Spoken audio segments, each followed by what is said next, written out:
Hi friends, ಎಲ್ರಿಗೂ ನಮಸ್ಕಾರ. ಜ್ಞಾನ ಗಂಗೋತ್ರಿ ಸಂಸ್ಥೆಯ ಇನ್ಕ್ವೆಸ್ಟ್ ಪ್ರಚಲಿತ ಘಟನೆಗಳ ಸರಣಿಗೆ ತಮ್ಮೆಲ್ಲರಿಗೂ ಮತ್ತೊಮ್ಮೆ ಸ್ವಾಗತ. ಇವತ್ತು ನಾವು ಸಂಚಿಕೆ ಸಂಖ್ಯೆ 835 ಡಿಸ್ಕಸ್ ಮಾಡ್ತಾ ಇದ್ದೇವೆ. ದಿನಾಂಕ 20 ಮತ್ತು 21 ಮಾರ್ಚ್ 2025.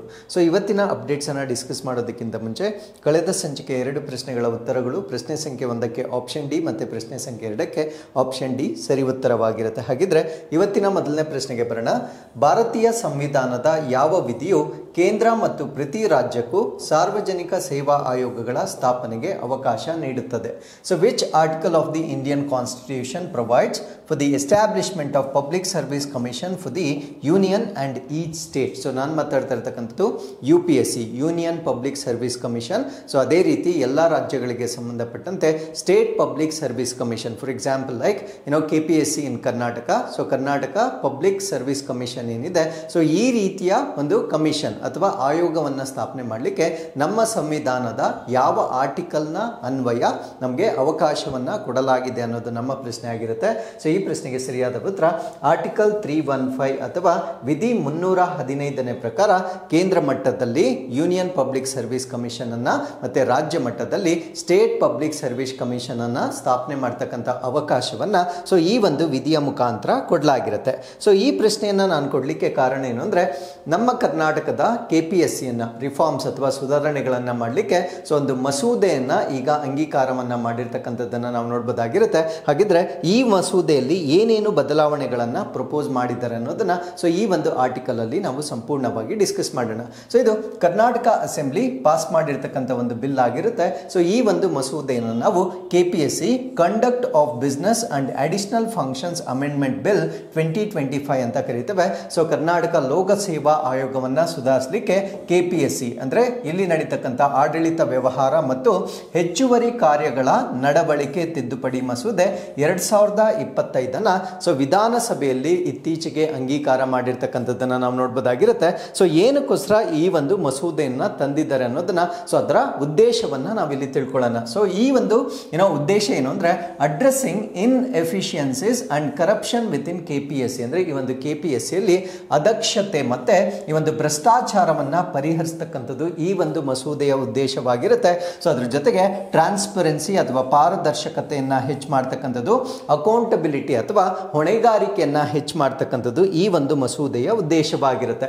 ಸೊ ಏನೇನು ಪ್ರಾವಿಷನ್ಗಳನ್ನ ಅಥವಾ ಏನೇನು ನಿಬಂಧನೆಗಳನ್ನ ಇಲ್ಲಿ ಮಾಡ್ಕೊಂಡಿದ್ದಾರೆ ಅಂತ ನಾವು ನೋಡೋದಾದ್ರೆ, so it introduces roles of controller of examination and joint controller of examination ಅಂದ್ರೆ ಈ ಒಂದು ಪರೀಕ್ಷೆಯನ್ನ ನಡೆಸ್ತಕ್ಕಂಥ ನಿಯಂತ್ರಕ ಮತ್ತೆ ಜಂಟಿ ನಿಯಂತ್ರಕ ಅಂತ ಹೇಳ್ತೇವೆ. ಸೊ ಅವರ ಪಾತ್ರಗಳನ್ನ ಈಗ ಇಂಟ್ರಡ್ಯೂಸ್ ಮಾಡಿದ್ದಾರೆ. ಅಂದ್ರೆ ಅವರ ರೋಲ್ಸ್ ಹೇಗಿರುತ್ತೆ ಅನ್ನೋದನ್ನ ಕ್ಲಿಯರ್ ಆಗಿ ಡಿಫೈನ್ ಮಾಡಿರ್ತಾರೆ. ಬಟ್ ಎಲ್ಲೂ ಕೂಡ ಯಾವ ರೀತಿ ಅದನ್ನ ಡಿಫೈನ್ ಮಾಡಿದ್ದಾರೆ ಅಂತ ಮೆನ್ಷನ್ ಮಾಡಿಲ್ಲ.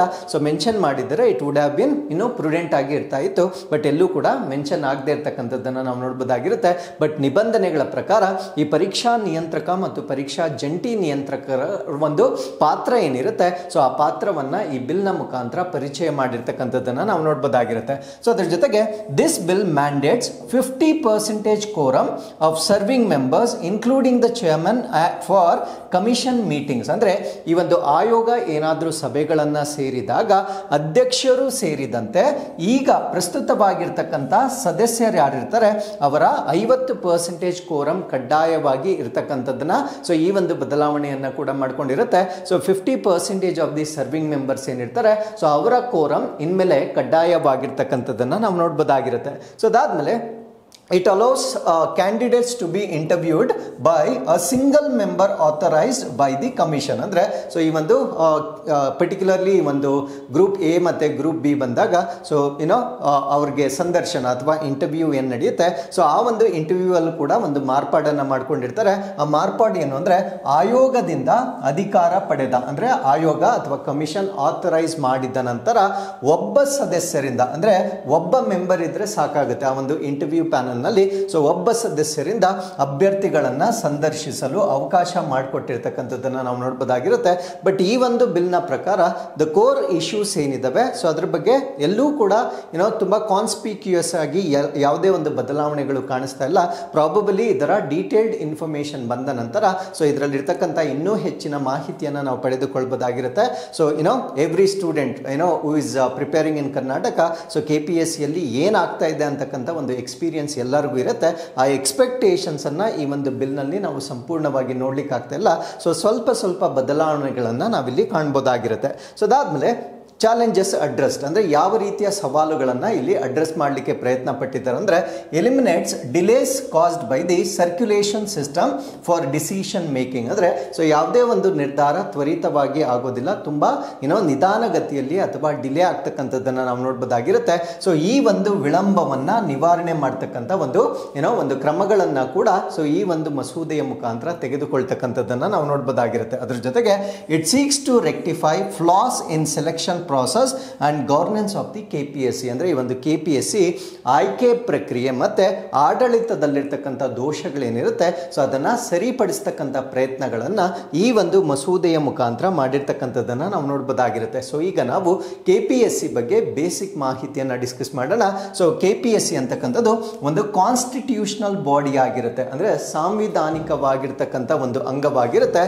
So it is responsible for recruiting candidates for various state government jobs. ಅಂದರೆ ಈ ರಾಜ್ಯ ಸರ್ಕಾರಕ್ಕೆ ಸಂಬಂಧಪಟ್ಟಂತೆ ಸೊ ಈ ಒಂದು ಜಾಬ್ಸ್ ಏನಿರುತ್ತೆ ಅಥವಾ ಈ ಒಂದು ನೇಮಕಾತಿಗಳೇನಿರುತ್ತೆ ಸೊ ಈ ನೇಮಕಾತಿಗಳನ್ನು ಮಾಡಲಿಕ್ಕೆ ಪರೀಕ್ಷೆಗಳನ್ನು ಮತ್ತು ಸಂದರ್ಶನಗಳನ್ನು ಕಂಡಕ್ಟ್ ಮಾಡ್ತಕ್ಕಂಥ ಸೊ ಒಂದು ಕಾನ್ಸ್ಟಿಟ್ಯೂಷನಲ್ ಅಥವಾ ಸಾಂವಿಧಾನಿಕವಾಗಿರ್ತಕ್ಕಂಥ ಸೊ ಇಲ್ಲಿ ಜವಾಬ್ದಾರಿಯುತ ಅಂತ ಹೇಳ್ತಾರೆ. ಸೊ ಈ ಒಂದು ಜವಾಬ್ದಾರಿಯನ್ನು ಅವರು ಪ್ರಾಪರ್ ಆಗಿ ನಿಭಾಯಿಸಿದ್ದಾರೆ. ಸೊ ಈ ಒಂದು ಅಮೆಂಡ್ಮೆಂಟ್ ಅಥವಾ ತಿದ್ದುಪಡಿಯನ್ನು ಮಾಡ್ತಕ್ಕಂಥ ಅವಶ್ಯಕತೆ ಇರಲಿಲ್ಲ. ಸೊ ಜವಾಬ್ದಾರಿಯುತವಾಗಿರ್ತಕ್ಕಂಥ ಒಂದು ಸಾಂವಿಧಾನಿಕ ಸಂಸ್ಥೆಯಾಗಿ ನಾವು ಇದನ್ನು ನೋಡ್ಬೋದಾಗಿರುತ್ತೆ. ಸೊ ಇದರ ಎಸ್ಟಾಬ್ಲಿಷ್ಮೆಂಟ್ ಅಥವಾ ಇದರ ಸ್ಥಾಪನೆಯನ್ನು ನಾವು ನೋಡೋದಾದ್ರೆ so it was established on May 18, 1951. so May 18, 1951 under the provisions of the Constitution of India. ಅಂದ್ರೆ ನಮ್ಮ ಭಾರತ ದೇಶದ ಸಂವಿಧಾನದ ನಿಬಂಧನೆಗಳ ಅಡಿಯಲ್ಲಿ 1951 ಇದನ್ನ ರಚನೆ ಮಾಡಿರ್ತಕ್ಕಂಥದ್ದನ್ನ ನಾವು ನೋಡಬಹುದಾಗಿರುತ್ತೆ. so it replaced the earlier Central Recruitment Board which was established in 1921. ಅಂದ್ರೆ so ಇದಕ್ಕಿಂತ ಮುಂಚೆ ಅಂದ್ರೆ 1921 ಕೇಂದ್ರ ನೇಮಕಾತಿ ಮಂಡಳಿ ಅಂತ ಇತ್ತು. ಸೊ ಅದನ್ನ ಬದಲಾವಣೆ ಮಾಡಿ ಸೊ ಕೇಂದ್ರ ಲೋಕಸೇವಾ ಆಯೋಗವನ್ನ ಸ್ಥಾಪನೆ ಮಾಡಿರ್ತಕ್ಕಂಥದ್ದನ್ನ ನಾವು ನೋಡಬಹುದಾಗಿರುತ್ತೆ. So what are the functions, ಇದರ ಕಾರ್ಯಗಳು ಡೆಫಿನೆಟ್ಲಿ ನಿಮ್ಮೆಲ್ಲರಿಗೂ ಗೊತ್ತಿರುತ್ತೆ. ಸೊ ಕಾಂಪಿಟೇಟಿವ್ ಎಕ್ಸಾಮ್ಸ್ ಅಥವಾ ಸ್ಪರ್ಧಾತ್ಮಕ ಪರೀಕ್ಷೆಗಳನ್ನು ಕಂಡಕ್ಟ್ ಮಾಡ್ತಕ್ಕಂಥದ್ದು, ಇಂಟರ್ವ್ಯೂ ಮತ್ತೆ ಸಂದರ್ಶನಗಳನ್ನು ಕಂಡಕ್ಟ್ ಮಾಡ್ತಕ್ಕಂಥದ್ದು, and it advises the state government on recruitment methods, promotions and disciplinary action. So ಅದ್ರ ಜೊತೆಗೆ ಸೊ ನೇಮಕಾತಿಯ ವಿಧಾನಗಳಾಗಿರ್ಬೋದು, ಬಡ್ತಿಗಳು ಅಂದರೆ ಪ್ರಮೋಷನ್ಸ್ ಆಗಿರ್ಬೋದು ಮತ್ತೆ ಶಿಸ್ತು ಕ್ರಮಗಳ ಕುರಿತು ರಾಜ್ಯ ಸರ್ಕಾರಕ್ಕೆ ಸಲಹೆಗಳನ್ನು ನೀಡ್ತಕ್ಕಂಥದ್ದು ಕೂಡ ಇದರ ಫಂಕ್ಷನ್ಸ್ಗಳಲ್ಲಿ ಒಂದಾಗಿರುತ್ತೆ. So it oversees departmental examination. So ಅದ್ರ ಜೊತೆಗೆ ಇಲಾಖೆಗಳಿಗೆ ಸಂಬಂಧಪಟ್ಟಂತೆ ಪರೀಕ್ಷೆಗಳನ್ನು ಮೇಲ್ವಿಚಾರಣೆ ಮಾಡ್ತಕ್ಕಂಥದ್ದು ಕೂಡ ಸೊ ಇದರ ಜವಾಬ್ದಾರಿಗಳಲ್ಲಿ ಒಂದಾಗಿರುತ್ತೆ. ಹಾಗಿದ್ರೆ ಇದರ ರಚನೆ ಸ್ಟ್ರಕ್ಚರ್ ಹೇಗಿರುತ್ತೆ ಅಂತ ನಾವು ನೋಡೋದಾದ್ರೆ ಸೊ ಈ ಒಂದು ಕಮಿಷನ್ ಅಥವಾ ಆಯೋಗ it is headed by a chairman. So ಇದರಲ್ಲಿ ಒಬ್ಬ ಅಧ್ಯಕ್ಷರನ್ನ ನಾವು ನೋಡಬಹುದಾಗಿರುತ್ತೆ. Supported by members and secretary. So ಇವರಿಗೆ ಸದಸ್ಯರು ಮತ್ತೆ ಕಾರ್ಯದರ್ಶಿಗಳಿಂದ ಬೆಂಬಲವನ್ನ ನೀಡ್ತಕ್ಕಂಥದ್ದನ್ನ ನಾವು ನೋಡಬಹುದಾಗಿರುತ್ತೆ. ಸೊ ಇದು ಇದರ ಕೇಂದ್ರ ಕಚೇರಿ ಅಥವಾ ಇದರ ಹೆಡ್ ಕ್ವಾರ್ಟರ್ಸ್ ಅನ್ನ ಬೆಂಗಳೂರಿನ ಉದ್ಯೋಗ ಸೌಧದಲ್ಲಿ ನಾವು ನೋಡಬಹುದಾಗಿರುತ್ತೆ. ಸೊ ಈಗ ನಾವು ಈ ಪಬ್ಲಿಕ್ ಸರ್ವಿಸ್ ಕಮಿಷನ್ಗೆ ಸಂಬಂಧಪಟ್ಟಂತೆ ಏನೇನು ಆರ್ಟಿಕಲ್ಸ್ ಬರುತ್ತೆ ನಮ್ಮ ಕಾನ್ಸ್ಟಿಟ್ಯೂಷನಲ್ಲಿ ಎಲ್ಲ ಆರ್ಟಿಕಲ್ಸನ್ನು ನಾವು ಇಲ್ಲೊಂದ್ಸರಿ ರಿವೈಸ್ ಮಾಡೋಣ. ಸೊ ಇದರಲ್ಲಿ ಮೊದಲನೇ ಆರ್ಟಿಕಲನ್ನು ನಾವು ಆರ್ಟಿಕಲ್ 315 ಅಂತ ಹೇಳ್ತೇವೆ. ಸೊ ಈ ಒಂದು ಆರ್ಟಿಕಲ್ ನಮಗೆ ಏನನ್ನ ಒದಗಿಸಿಕೊಡುತ್ತೆ ಅಂದರೆ establishment of public service commission for union and each state. ಅಂದರೆ ಯೂನಿಯನ್ ಅಂದರೆ ಕೇಂದ್ರ ಮತ್ತು ಪ್ರತಿ ರಾಜ್ಯಕ್ಕೂ ಸಾರ್ವಜನಿಕ ಸೇವಾ ಆಯೋಗವನ್ನು ಸ್ಥಾಪನೆ ಮಾಡ್ತಕ್ಕಂಥ ಅವಕಾಶವನ್ನ ಸೊ ಈ ಒಂದು ಆರ್ಟಿಕಲ್ ಮುಖಾಂತರ ನೀಡ್ತಕ್ಕಂಥದ್ದನ್ನು ನಾವು ನೋಡಬಹುದಾಗಿರುತ್ತೆ. ಸೊ ಅದ್ರ ಜೊತೆಗೆ it allows 2 or more state to agree upon joint public service commission. So ಇದು ಇವಾಗ ಒಂದು ರಾಜ್ಯ ಇಂಡಿಪೆಂಡೆಂಟ್ ಆಗಿ ತನ್ನ ಸ್ವಂತವಾಗಿರ್ತಕ್ಕಂಥ ಒಂದು ಪಬ್ಲಿಕ್ ಸರ್ವಿಸ್ ಕಮಿಷನ್ ಅನ್ನು ಸ್ಥಾಪನೆ ಮಾಡ್ತಕ್ಕಂಥ ಅವಕಾಶ ಇರುತ್ತೆ. ಸೊ ಅದ್ರ ಜೊತೆಗೆ ಯಾವುದಾದ್ರೂ 2 ರಾಜ್ಯಗಳು ಜಂಟಿಯಾಗಿ ಒಂದೇ ಪಬ್ಲಿಕ್ ಸರ್ವಿಸ್ ಕಮಿಷನ್ ಅನ್ನು ಸ್ಥಾಪನೆ ಮಾಡ್ತಕ್ಕಂಥ ಅವಕಾಶವನ್ನು ಕೂಡ ಈ ಒಂದು ವಿಧಿಯ ಅಡಿಯಲ್ಲಿ ಕೊಟ್ಟಿರ್ತಕ್ಕಂಥದ್ದನ್ನು ನಾವು ನೋಡ್ಬೋದಾಗಿರುತ್ತೆ. ಸೊ ಇನ್ನೊಂದು ಆರ್ಟಿಕಲ್ ಅನ್ನು ನಾವು ಆರ್ಟಿಕಲ್ 316 ಅಥವಾ ವಿಧಿ 316 ಅಂತ ಹೇಳ್ತೇವೆ. ಸೊ ಈ ಒಂದು ಆರ್ಟಿಕಲ್ ನ ಪ್ರಕಾರ it deals with the appointment and tenure of the chairman and other members. ಅಂದ್ರೆ ಅಧ್ಯಕ್ಷರು ಮತ್ತೆ ಇತರ ಸದಸ್ಯರ ನೇಮಕಾತಿ ಹೇಗೆ ನಡೆಯುತ್ತೆ ಮತ್ತೆ ಅವರ ಅಧಿಕಾರ ಅವಧಿ ಎಷ್ಟರವರೆಗೆ ಇರಬೇಕು, ಸೊ ಅದನ್ನ ತಿಳಿಸ್ತಕ್ಕಂಥ ಒಂದು ಆರ್ಟಿಕಲ್ ಅನ್ನು ನಾವು ಆರ್ಟಿಕಲ್ 316 ಅಂತ ಹೇಳ್ತೇವೆ. ಸೊ ಅದಾದ್ಮೇಲೆ the members are appointed by the governors. ಹಾಗಿದ್ರೆ KPSC ಅಥವಾ ಈ ಒಂದು ನಮ್ಮ ರಾಜ್ಯ ಸರ್ಕಾರದ ಅಥವಾ ರಾಜ್ಯ ಸೇವಾ ಆಯೋಗವನ್ನು ಅಂದರೆ ಪಬ್ಲಿಕ್ ಸರ್ವಿಸ್ ಕಮಿಷನ್ನ ಮೆಂಬರ್ಸನ್ನು ಆಯ್ಕೆ ಮಾಡ್ತಕ್ಕಂಥ ಜವಾಬ್ದಾರಿಯನ್ನು ರಾಜ್ಯಪಾಲರಿಗೆ ಕೊಟ್ಟಿರ್ತಕ್ಕಂಥದ್ದನ್ನು ನಾವು ನೋಡ್ಬೋದಾಗಿರುತ್ತೆ. And the chairman and members hold office for term of 6 years. ಅಂದರೆ ಅಧ್ಯಕ್ಷರು ಮತ್ತು ಸದಸ್ಯರು 6 ವರ್ಷಗಳ ಅವಧಿಯವರೆಗೆ ಸೊ ಈ ಒಂದು ಅಧಿಕಾರಿ ಅವಧಿಯನ್ನು ಹೊಂದಿರತಕ್ಕಂಥದ್ದನ್ನು ನಾವು ನೋಡ್ಬೋದಾಗಿರುತ್ತೆ. ಅಥವಾ ಟಿಲ್ ದಿ ಏಜ್ ಆಫ್ 62 ಅವರಿಗೆ 62 ವರ್ಷ ವಯಸ್ಸಾಗುವವರೆಗೂ ಅಥವಾ 6 ವರ್ಷಗಳು ಕಂಪ್ಲೀಟ್ ಆಗುವವರೆಗೂ. So whichever is earlier, ಇವೆರಡರಲ್ಲಿ ಯಾವುದು ಫಸ್ಟ್ ಆಗುತ್ತೋ ಅಲ್ಲಿಯವರೆಗೂ ಸೊ ಇವರು ಅಧಿಕಾರವನ್ನು ಹೊಂದಿರತಕ್ಕಂಥದ್ದನ್ನು ನಾವು ನೋಡ್ಬೋದಾಗಿರುತ್ತೆ. So with this let us get into next article. ಇದನ್ನ ಆರ್ಟಿಕಲ್ 317 ಅಥವಾ ವಿಧಿ 317 ಅಂತ ಹೇಳ್ತೇವೆ. ಸೊ ಈ ಒಂದು ವಿಧಿಯ ಅನ್ವಯ it addresses the removal and suspension of chairman. So chairman ಆಗಿರ್ಬೋದು ಅಥವಾ ಎನಿ ಅದರ್ ಮೆಂಬರ್, ಸೊ ಯಾರಾದರೂ ಚೇರ್ಮನ್ ಆದರೂ ಆಗಿರ್ಬೋದು ಅಥವಾ ಇತರ ಯಾವುದೇ ಸದಸ್ಯರನ್ನ ರಿಮೂವ್ ಮಾಡ್ತಕ್ಕಂಥದ್ರ ಬಗ್ಗೆ ನಾವು ಆರ್ಟಿಕಲ್ 317 ಅಲ್ಲಿ ನೋಡ್ಬೋದಾಗಿರುತ್ತೆ. ಸೊ ಇವರನ್ನ ರಿಮೂವ್ ಮಾಡ್ತಕ್ಕಂಥ ರೈಟ್ಸ್ ಅನ್ನ ಅಥವಾ ಅಥಾರಿಟಿಯನ್ನ ಪ್ರೆಸಿಡೆಂಟ್ ಆಫ್ ಇಂಡಿಯಾ, ಭಾರತ ದೇಶದ ರಾಷ್ಟ್ರಪತಿಗಳಿಗೆ ನೀಡಲಾಗಿರುತ್ತೆ. ಹಾಗಿದ್ರೆ ಯಾವ ಗ್ರೌಂಡ್ಸ್ ಮೇಲೆ ಅಥವಾ ಯಾವ ಆಧಾರದ ಮೇಲೆ ಚೇರ್ಮನ್ ಆಗಲಿ ಅಥವಾ ಇದರ ಸದಸ್ಯರನ್ನಾಗಲಿ ರಿಮೂವ್ ಮಾಡ್ತಕ್ಕಂಥ ಒಂದು ಅಧಿಕಾರ ಇರುತ್ತೆ ಅಂತ ಹೇಳೋದಾದ್ರೆ ಸೊ ಮಿಸ್ಬಿಹೇವಿಯರ್ ಅಂದ್ರೆ ದುರ್ನಡತೆ ಅಂತ ಹೇಳ್ತೇವೆ. ಸೊ ಮಿಸ್ಬಿಹೇವಿಯರ್ ಅಥವಾ ಇನ್ಕೆಪಾಸಿಟಿ ಅಂದ್ರೆ ಅಸಮರ್ಥತೆ following supreme court enquiry. So supreme ಕೋರ್ಟ್ನ ಒಂದು ವಿಚಾರಣೆಯ ನಂತರ ಮಿಸ್ಬಿಹೇವಿಯರ್ ಅಥವಾ ದುರುಪಯೋಗ ಅಥವಾ ದುರ್ನಡತೆ ಆಗಿರ್ಬೋದು ಅಥವಾ ಅವರೇನಾದರೂ ಇನ್ಕೇಪಬಲ್ ಅಥವಾ ಅಸಮರ್ಥತೆಯನ್ನು ಹೊಂದಿದ್ದರೆ ಸೊ ಪ್ರೆಸಿಡೆಂಟ್ ಆಫ್ ಇಂಡಿಯಾ ಅಥವಾ ರಾಷ್ಟ್ರಪತಿಗಳು ಸೊ KPSCಯ ಅಧ್ಯಕ್ಷರಾಗಿರ್ಬೋದು ಅಥವಾ ಯಾವುದೇ ಇತರ ಸದಸ್ಯರನ್ನ ತೆಗೆದು ಹಾಕ್ತಕ್ಕಂಥ ಒಂದು ಅಥವಾ ಅಮಾನತು ಮಾಡ್ತಕ್ಕಂಥದ್ದು, they can be either removed R suspended. So ಈ ಒಂದು ರೈಟ್ಸ್ ಅನ್ನ ನಾವು ಆರ್ಟಿಕಲ್ 317 ಅಲ್ಲಿ ನೋಡಬಹುದಾಗಿರುತ್ತೆ. ಸೊ ಅದಾದ್ಮೇಲೆ ಬರುತ್ತೆ ಆರ್ಟಿಕಲ್ 318. ಸೊ ವಿಧಿ 318 ಏನನ್ನ ಹೇಳುತ್ತಂದ್ರೆ it empowers the state legislature to make laws regarding the conditions of the service of the chairman and members and to define their function. So this is very important actually. So ಈ ಒಂದು article ಅನ್ನ ಸ್ವಲ್ಪ ರಾಜ್ಯ ಸರ್ಕಾರ ಇದರ ಮೇಲೆ ಸ್ವಲ್ಪ ಒಂದು ಕಂಟ್ರೋಲ್ ಅನ್ನ ಇರ್ಲಿಕ್ಕೆ ಕೊಟ್ಟಿರ್ತಕ್ಕಂಥ ಒಂದು ಪ್ರಾವಿಷನ್ ಆಗಿರುತ್ತೆ. ಸೊ ಅಧ್ಯಕ್ಷರಾಗಿರ್ಬೋದು ಅಥವಾ ಸದಸ್ಯರಾಗಿರ್ಬೋದು ಇವರ ಸೇವಾ ಷರತ್ತುಗಳ ಕುರಿತು ಕಾನೂನುಗಳನ್ನ ಮಾಡಲಿಕ್ಕೆ ಮತ್ತೆ ಅವರ ಕಾರ್ಯಗಳನ್ನ ವ್ಯಾಖ್ಯಾನಿಸಲಿಕ್ಕೆ ರಾಜ್ಯ ಶಾಸಕಾಂಗಕ್ಕೆ ಅಧಿಕಾರವನ್ನ ನೀಡಲಾಗಿರುತ್ತೆ. ಸೊ ಆಕ್ಚುಲಿ ಸೊ ಇದು ಕಾನ್ಸ್ಟಿಟ್ಯೂಷನಲ್ ಬಾಡಿ, ಅದರಿಂದ ರೀಸೆಂಟ್ ಡೆವಲಪ್ಮೆಂಟ್ಸ್ ಅನ್ನ ನೀವು ನೋಡಿದ್ದೆ ಆದಲ್ಲಿ ಸೊ ಮುಖ್ಯಮಂತ್ರಿಗಳು ಅದೊಂದು ಸಾಂವಿಧಾನಿಕ ಸಂಸ್ಥೆ ಆಗಿರುತ್ತೆ. ಸೊ ಅದ್ರ ಜೊತೆಗೆ ಇಶ್ಯೂ ಕೋರ್ಟ್ ಅಲ್ಲಿ ಇರೋದ್ರಿಂದ ಸೊ ಅದು ಒಂದು ವರ್ಡಿಕ್ ಬಂದ ಮೇಲೆ ನಾವು ನಿರ್ಣಯಗಳನ್ನ ತೆಗೆದುಕೊಳ್ತೇವೆ ಅಂತಕ್ಕಂಥ ಮಾಹಿತಿಯನ್ನ ಕೊಟ್ಟಿರ್ತಾರೆ. ಬಟ್ ಸರ್ಕಾರಕ್ಕೂ ಕೂಡ ಸೊ ಈ ಒಂದು ಅಥಾರಿಟಿ ಅಥವಾ ಸ್ವಲ್ಪ ಒಂದು ಅಥಾರಿಟಿಯನ್ನ ಇದ್ರ ಮೇಲೆ ಕೊಟ್ಟಿರ್ತಕ್ಕಂಥದ್ದನ್ನ ನಾವು ನೋಡ್ಬೋದಾಗಿರುತ್ತೆ. ಸೊ ಈ ಒಂದು ಆರ್ಟಿಕಲ್ ನ ಪ್ರಕಾರ ಸದಸ್ಯರಾಗಿರ್ಬೋದು ಅಧ್ಯಕ್ಷರಾಗಿರ್ಬೋದು ಅವರ ಸೇವಾ ಷರತ್ತುಗಳ ಕುರಿತಾಗಿರ್ಬೋದು ಅದರ ಬಗ್ಗೆ ಕಾನೂನುಗಳನ್ನು ಮಾಡ್ತಕ್ಕಂಥದ್ದಾಗ್ಲಿ ಅಥವಾ ಅವರ ಫಂಕ್ಷನ್ಸ್ ಅನ್ನ ವ್ಯಾಖ್ಯಾನ ಮಾಡ್ತಕ್ಕಂಥದ್ದಾಗ್ಲಿ ಸೊ ರಾಜ್ಯ ಶಾಸಕಾಂಗಕ್ಕೆ ಅಧಿಕಾರವನ್ನ ಕೊಟ್ಟಿರ್ತಕ್ಕಂಥದ್ದನ್ನು ನಾವಿಲ್ಲಿ ನೋಡಬಹುದಾಗಿರುತ್ತೆ. ಸೊ ನೆಕ್ಸ್ಟ್ ಬರುತ್ತೆ ಆರ್ಟಿಕಲ್ 319 ಅಥವಾ ವಿಧಿ 319. ಸೊ ಇದು restricts the chairman of the state public service commission from further employment under the state government. So ಒಂದ್ಸತಿ ಸೊ ಈ ಒಂದು ಸ್ಟೇಟ್ ಅಂದ್ರೆ ರಾಜ್ಯ ಮಟ್ಟದಲ್ಲಿ ಏನೋ ಸದಸ್ಯರಾದರೆ ರಾಜ್ಯ ಸರ್ಕಾರದ ಅಡಿಯಲ್ಲಿ ಅಧ್ಯಕ್ಷರು, ಇದು ಪರ್ಟಿಕ್ಯುಲರ್ಲಿ ಅಧ್ಯಕ್ಷರಿಗೆ ಸಂಬಂಧಪಟ್ಟಂತೆ ರಾಜ್ಯ ಸರ್ಕಾರದ ಅಡಿಯಲ್ಲಿ ಹೆಚ್ಚಿನ ಉದ್ಯೋಗವನ್ನು ಪಡೆಯೋದನ್ನು ನಿರ್ಬಂಧಿಸುತ್ತದೆ. ಅಂದರೆ ಒಂದ್ಸತಿ ಅವರು ಅಧ್ಯಕ್ಷರಾಗಿ ಆಯ್ಕೆ ಆದ ನಂತರ ಫರ್ದರ್ ಗೌರ್ಮೆಂಟ್ ಅಪಾಯಿಂಟ್ಮೆಂಟ್ ಅನ್ನ ಅವರು ಪಡಿಲಿಕ್ಕೆ ಈ ಒಂದು ಆರ್ಟಿಕಲ್ ಪ್ರಕಾರ ಅವರಿಗೆ ಅವಕಾಶ ಇರೋದಿಲ್ಲ. ಎಕ್ಸೆಪ್ಟ್ ಬಟ್ ಅವ್ರಿಗೊಂದು ಅವಕಾಶ ಇರುತ್ತೆ. ಆ ಅವಕಾಶ ಏನು ಅಂದ್ರೆ chairman or member of the union public service commission or any other SPSC, ಅಂದ್ರೆ ಅದೇ ಸ್ಟೇಟ್ ಅಲ್ಲಿ ಅವರು ಅಧ್ಯಕ್ಷರಾಗಲಿಕ್ಕೆ ಸಾಧ್ಯವಾಗುವುದಿಲ್ಲ. ಕೇಂದ್ರ ಲೋಕ ಸೇವಾ ಆಯೋಗ ಅದರಲ್ಲಿ ಅವರು ಅಧ್ಯಕ್ಷರಾಗಬಹುದಾಗಿರುತ್ತೆ, ಅಥವಾ ಬೇರೊಂದು ರಾಜ್ಯದಲ್ಲಿ ಅವರು ಅಧ್ಯಕ್ಷರಾಗ್ತಕ್ಕಂಥ ಅವಕಾಶ ಇರುತ್ತೆ.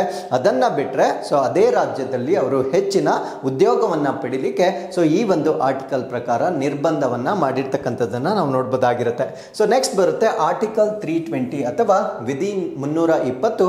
ಈ ಒಂದು ಆರ್ಟಿಕಲ್ ಪ್ರಕಾರ the functions of the state public service commission ಏನೇನಿರುತ್ತೆ ಅಂದ್ರೆ ಸಾರ್ವಜನಿಕ ಸೇವಾ ಆಯೋಗದ ಕಾರ್ಯಗಳನ್ನ ಸೂಚಿಸ್ತಕ್ಕಂಥ ಒಂದು ಆರ್ಟಿಕಲ್ ಅನ್ನು ನಾವು ಆರ್ಟಿಕಲ್ 320 ಅಂತ ಹೇಳ್ತೇವೆ. ಇದರಲ್ಲಿ recruitment to the state services ಅಂದ್ರೆ ರಾಜ್ಯ ಸೇವೆಗಳಿಗೆ ನೇಮಕಾತಿಯನ್ನ ಮಾಡ್ತಕ್ಕಂಥದ್ದು, advising on matters related to promotions, transfer and disciplinary actions, ಅಂದ್ರೆ ಇದನ್ನ ಮುಂಚೆನೆ ಹೇಳಿದ್ದೇನೆ. ಅದು ಬಡ್ತಿ ಆಗಿರ್ಬೋದು, ವರ್ಗಾವಣೆ ಆಗಿರ್ಬೋದು, ಮತ್ತೆ ಶಿಸ್ತಿನ ಕರ್ಮಗಳಿಗೆ ಸಂಬಂಧಿಸಿದಂತೆ ಸಲಹೆಗಳನ್ನ ನೀಡ್ತಕ್ಕಂಥ ಎಲ್ಲ ವಿಷಯಗಳನ್ನ ನಾವು ಆರ್ಟಿಕಲ್ 320 ಒಳಗಡೆ ನೋಡಬಹುದಾಗಿರುತ್ತೆ. ಅದಾದ್ಮೇಲೆ ಆರ್ಟಿಕಲ್ 321 ಅಥವಾ ವಿಧಿ 321 ಬರುತ್ತೆ. It permits the state legislature to extend the functions of SPSC to other services, ಅಂದ್ರೆ ರಾಜ್ಯ ಶಾಸಕಾಂಗವು ಈ ಒಂದು ರಾಜ್ಯ ಲೋಕಸೇವಾ ಆಯೋಗ ಏನಿರುತ್ತೆ ಅದರ ಕಾರ್ಯಗಳನ್ನು ಬೇರೆ ಸೇವೆಗಳಿಗೂ ಕೂಡ ವಿಸ್ತಾರ ಮಾಡಬಹುದಾಗಿರುತ್ತೆ. ಅವರಷ್ಟು ಡಿಸಿಪ್ಲಿನ್ಡ್ ಆಗಿದ್ರೆ ಅಥವಾ ಪ್ರಾಪರ್ ಕಂಡಕ್ಟ್ ಆಫ್ ಎಕ್ಸಾಮಿನೇಷನ್ಸ್ ಅಥವಾ ಎಲ್ಲ ಕೂಡ ಪಾಸಿಟಿವ್ ಆಗಿದ್ದಾಗ ಅವರ ಸೇವೆಗಳನ್ನು ಬೇರೆ ಕಡೆಗೆ ವಿಸ್ತರಣೆ ಮಾಡ್ತಕ್ಕಂಥ ಅಧಿಕಾರವನ್ನು ರಾಜ್ಯ ಶಾಸಕಾಂಗಕ್ಕೆ ಈ ಒಂದು ವಿಧಿ 321 ಅಡಿಯಲ್ಲಿ ಕೊಟ್ಟಿರ್ತಕ್ಕಂಥದ್ದನ್ನು ನಾವು ನೋಡಬಹುದಾಗಿರುತ್ತೆ. ನೆಕ್ಸ್ಟ್ ಬರುತ್ತೆ ಆರ್ಟಿಕಲ್ 323 ಅಥವಾ ವಿಧಿ 323. ಈ ಒಂದು ವಿಧಿಯ ಪ್ರಕಾರ reports of the state public service commission to be submitted annually to the governor. ಈ ಒಂದು ರಾಜ್ಯ ಲೋಕಸೇವಾ ಆಯೋಗಕ್ಕೆ ಸಂಬಂಧಪಟ್ಟಂತೆ ವರದಿಗಳೇನಿರ್ತವೆ ಈ ಒಂದು ವಾರ್ಷಿಕ ವರದಿಯನ್ನ ಪ್ರತಿ ವರ್ಷ ರಾಜ್ಯಪಾಲರಿಗೆ ಸಬ್ಮಿಟ್ ಮಾಡ್ತಕ್ಕಂಥದ್ದು ಕಡ್ಡಾಯವಾಗಿರುತ್ತೆ. ಅದಾದ ನಂತರ ರಾಜ್ಯಪಾಲರು ಏನ್ ಮಾಡ್ತಾರೆ ಅಂದ್ರೆ ಆ ಒಂದು ರಿಪೋರ್ಟ್ ಅನ್ನ he or she places them before the state legislature. ಆ ಒಂದು ವರದಿಯನ್ನ ರಾಜ್ಯ ಶಾಸಕಾಂಗದ ಮುಂದೆ ರಾಜ್ಯಪಾಲರು ಪ್ರಸ್ತುತಪಡಿಸ್ತಕ್ಕಂಥದ್ದನ್ನ ನಾವು ನೋಡಬಹುದಾಗಿರುತ್ತೆ. ಈ ಒಂದು ಪ್ರಾವಿಷನ್ ಅನ್ನು ನಾವು ಆರ್ಟಿಕಲ್ 323 ಒಳಗಡೆ ನೋಡಬಹುದಾಗಿರುತ್ತೆ. ಎಷ್ಟು ಈ ಒಂದು ಸ್ಟೇಟ್ ಪಬ್ಲಿಕ್ ಸರ್ವಿಸ್ ಕಮಿಷನ್ ಮತ್ತೆ ಯೂನಿಯನ್ ಪಬ್ಲಿಕ್ ಸರ್ವಿಸ್ ಕಮಿಷನ್ಗೆ ಸಂಬಂಧಪಟ್ಟಂತೆ ಮಾಹಿತಿ ಆಗಿರುತ್ತೆ.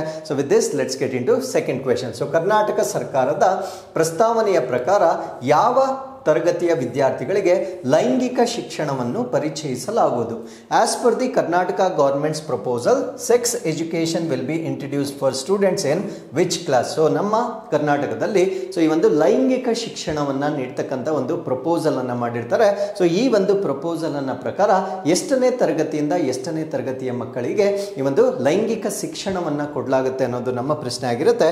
ಈ ಪ್ರಶ್ನೆಗೆ ಸರಿಯಾದ ಉತ್ತರ 8ರಿಂದ 12ನೇ ತರಗತಿಯ ಮಕ್ಕಳಿಗೆ 8ರಿಂದ 12ನೇ ತರಗತಿಯ ಮಕ್ಕಳಿಗೆ ಈ ಒಂದು ಲೈಂಗಿಕ ಶಿಕ್ಷಣವನ್ನ ಕೊಡ್ತಕ್ಕಂಥ ನಿರ್ಧಾರವನ್ನ ಅಥವಾ ಈ ಒಂದು ಪ್ರಪೋಸಲ್ ಅನ್ನ ಮಾಡ್ತಾ ಇರ್ತಕ್ಕಂಥದ್ದನ್ನ ನಾವು ನೋಡಬಹುದಾಗಿರುತ್ತೆ. This is the proposal of the Karnataka government. Karnataka ಸರ್ಕಾರ ಪ್ರಸ್ತಾಪಿಸಿರ್ತಕ್ಕಂಥ ಒಂದು ಮಾಹಿತಿಯ ಪ್ರಕಾರ sex education from class 8 to 12, 8ನೇ ತರಗತಿಯಿಂದ 12ನೇ ತರಗತಿಯವರೆಗೆ ಈ ಒಂದು ಲೈಂಗಿಕ ಶಿಕ್ಷಣವನ್ನ ಪ್ರಸ್ತಾಪ ಮಾಡಿರ್ತಕ್ಕಂಥದ್ದನ್ನ ನಾವು ನೋಡಬಹುದಾಗಿರುತ್ತೆ. ಇದನ್ನ ಏನಕ್ಕೆ ಮಾಡ್ತಾ ಇದ್ದಾರೆ ಅಂದ್ರೆ to address adolescent challenges and promote awareness. Adolescent ಅಂದ್ರೆ ಈ ಪ್ರೌಢಾವಸ್ಥೆಯಲ್ಲಿರ್ತಕ್ಕಂಥ ಯುವಕರಾಗಿರ್ಬೋದು ಅಥವಾ ಯುವಕಿಯರಾಗಿರ್ಬೋದು ಅವರು ಫೇಸ್ ಮಾಡ್ತಾ ಇರ್ತಕ್ಕಂಥ ಸವಾಲುಗಳಾಗಿರ್ಬೋದು, ಅದ್ರ ಜೊತೆಗೆ ಅವರಲ್ಲಿ ಜಾಗೃತಿಯನ್ನ ಮೂಡಿಸುವ ಉದ್ದೇಶದಿಂದ ಈ ಒಂದು ಪ್ರಪೋಸಲ್ ಅನ್ನ ಮಾಡಿರ್ತಕ್ಕಂಥದ್ದನ್ನ ನಾವು ನೋಡಬಹುದಾಗಿರುತ್ತೆ. ಹಾಗಿದ್ರೆ ಯಾವ ರೀತಿ ಇದನ್ನು ಇಂಪ್ಲಿಮೆಂಟೇಷನ್ ಮಾಡ್ತಾರೆ ಅಥವಾ ಅನುಷ್ಠಾನ ಮಾಡ್ತಾರೆ ಅಂತ ನಾವು ನೋಡೋದಾದ್ರೆ 2 mandatory sessions per week will be conducted, ಅಂದರೆ ವಾರಕ್ಕೆ 2 ದಿನ. ಸೊ ಇದಕ್ಕೆ ಸಂಬಂಧಪಟ್ಟಂತೆ ಕಡ್ಡಾಯವಾಗಿ 2 ತರಗತಿಗಳನ್ನು ಕಂಡಕ್ಟ್ ಮಾಡಲಾಗುತ್ತೆ.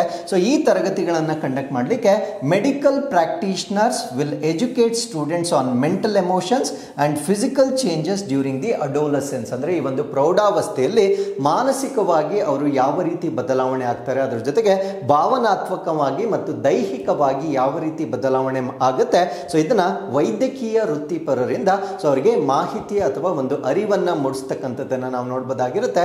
ಸಾಮಾನ್ಯವಾಗಿ ಈ ಒಂದು ವಯಸ್ಸಿನಲ್ಲಿ ಈಸ್ಟ್ರೋಜನ್ ಮತ್ತು ಟೆಸ್ಟೋಸ್ಟಿರಾನ್, ಅಂದರೆ ಈಸ್ಟ್ರೋಜನ್ ಹೆಣ್ಣು ಮಕ್ಕಳಲ್ಲಿ ಮತ್ತು ಟೆಸ್ಟೋಸ್ಟಿರಾನ್ ಗಂಡು ಮಕ್ಕಳಲ್ಲಿ ಸೊ ಈ ಒಂದು ಹಾರ್ಮೋನ್ ಉತ್ಪತ್ತಿ ಆಗಲಿಕ್ಕೆ ಸ್ಟಾರ್ಟ್ ಆಗುತ್ತೆ. ಸೊ ಈ ಒಂದು ಹಾರ್ಮೋನ್ಗಳು ಉತ್ಪತ್ತಿಯಾದಾಗ ಅವರಲ್ಲಿ ಸೆಕೆಂಡರಿ ಸೆಕ್ಷುವಲ್ ಕ್ಯಾರೆಕ್ಟರಿಸ್ಟಿಕ್ಸ್ ಡೆವಲಪ್ ಆಗುತ್ತೆ ಅಥವಾ ದ್ವಿತೀಯ ಲೈಂಗಿಕ ಲಕ್ಷಣಗಳು ಡೆವಲಪ್ ಆಗುತ್ತೆ. ಸೊ ಅವಾಗ ಅವರ ದೈಹಿಕವಾಗಿ ಮತ್ತೆ ಭಾವನಾತ್ಮಕವಾಗಿ ಸಾಕಷ್ಟು ಬದಲಾವಣೆಗಳನ್ನು ನೋಡಬಹುದಾಗಿರುತ್ತೆ. ಸೊ ಅದರ ಬಗ್ಗೆ ಅವರಿಗೆ ಒಂದು ಅವೇರ್ನೆಸ್ ಅನ್ನು ಕ್ರಿಯೇಟ್ ಮಾಡುವ ಉದ್ದೇಶದಿಂದ ಈ ಒಂದು ಪ್ರಪೋಸಲ್ ಅನ್ನು ಮಾಡಿರ್ತಕ್ಕಂಥದ್ದನ್ನು ನಾವು ನೋಡಬಹುದಾಗಿರುತ್ತೆ. ಹಾಗಿದ್ರೆ what are the additional measures? So ಇದ್ರ ಜೊತೆಗೆ ಯಾವ ರೀತಿಯ ಹೆಚ್ಚುವರಿ ಕ್ರಮಗಳನ್ನು ಕೈಗೊಳ್ತಾ ಇದ್ದಾರೆ ಅಂದ್ರೆ psychologist will provide counselling twice a year. So psychologist ಅಥವಾ ಮನೋವಿಜ್ಞಾನಿಗಳು ಅಂತ ನಾವೇನು ಕರಿತೇವೆ, ಸೊ ಅವರು ವರ್ಷಕ್ಕೆ 2 ಬಾರಿ ಸಮಾಲೋಚನೆಯನ್ನ ಮಾಡಲಿದ್ದಾರೆ. ಸೊ ಏನಕ್ಕಂದ್ರೆ ಅವ್ರಿಗಿರ್ತಕ್ಕಂಥ ಎಮೋಷನಲ್ ಕನ್ಫ್ಯೂಷನ್ ಮತ್ತೆ ಆಂಗ್ಸೈಟಿ ಅಥವಾ ಆತಂಕ ಇರ್ಬೋದು ಅಥವಾ ಭಾವನಾತ್ಮಕವಾಗಿ ಅವರಲ್ಲಿರ್ತಕ್ಕಂಥ ಗೊಂದಲ ಇರ್ಬೋದು. ಸೊ ಅದನ್ನ ನಿವಾರಿಸಲಿಕ್ಕೆ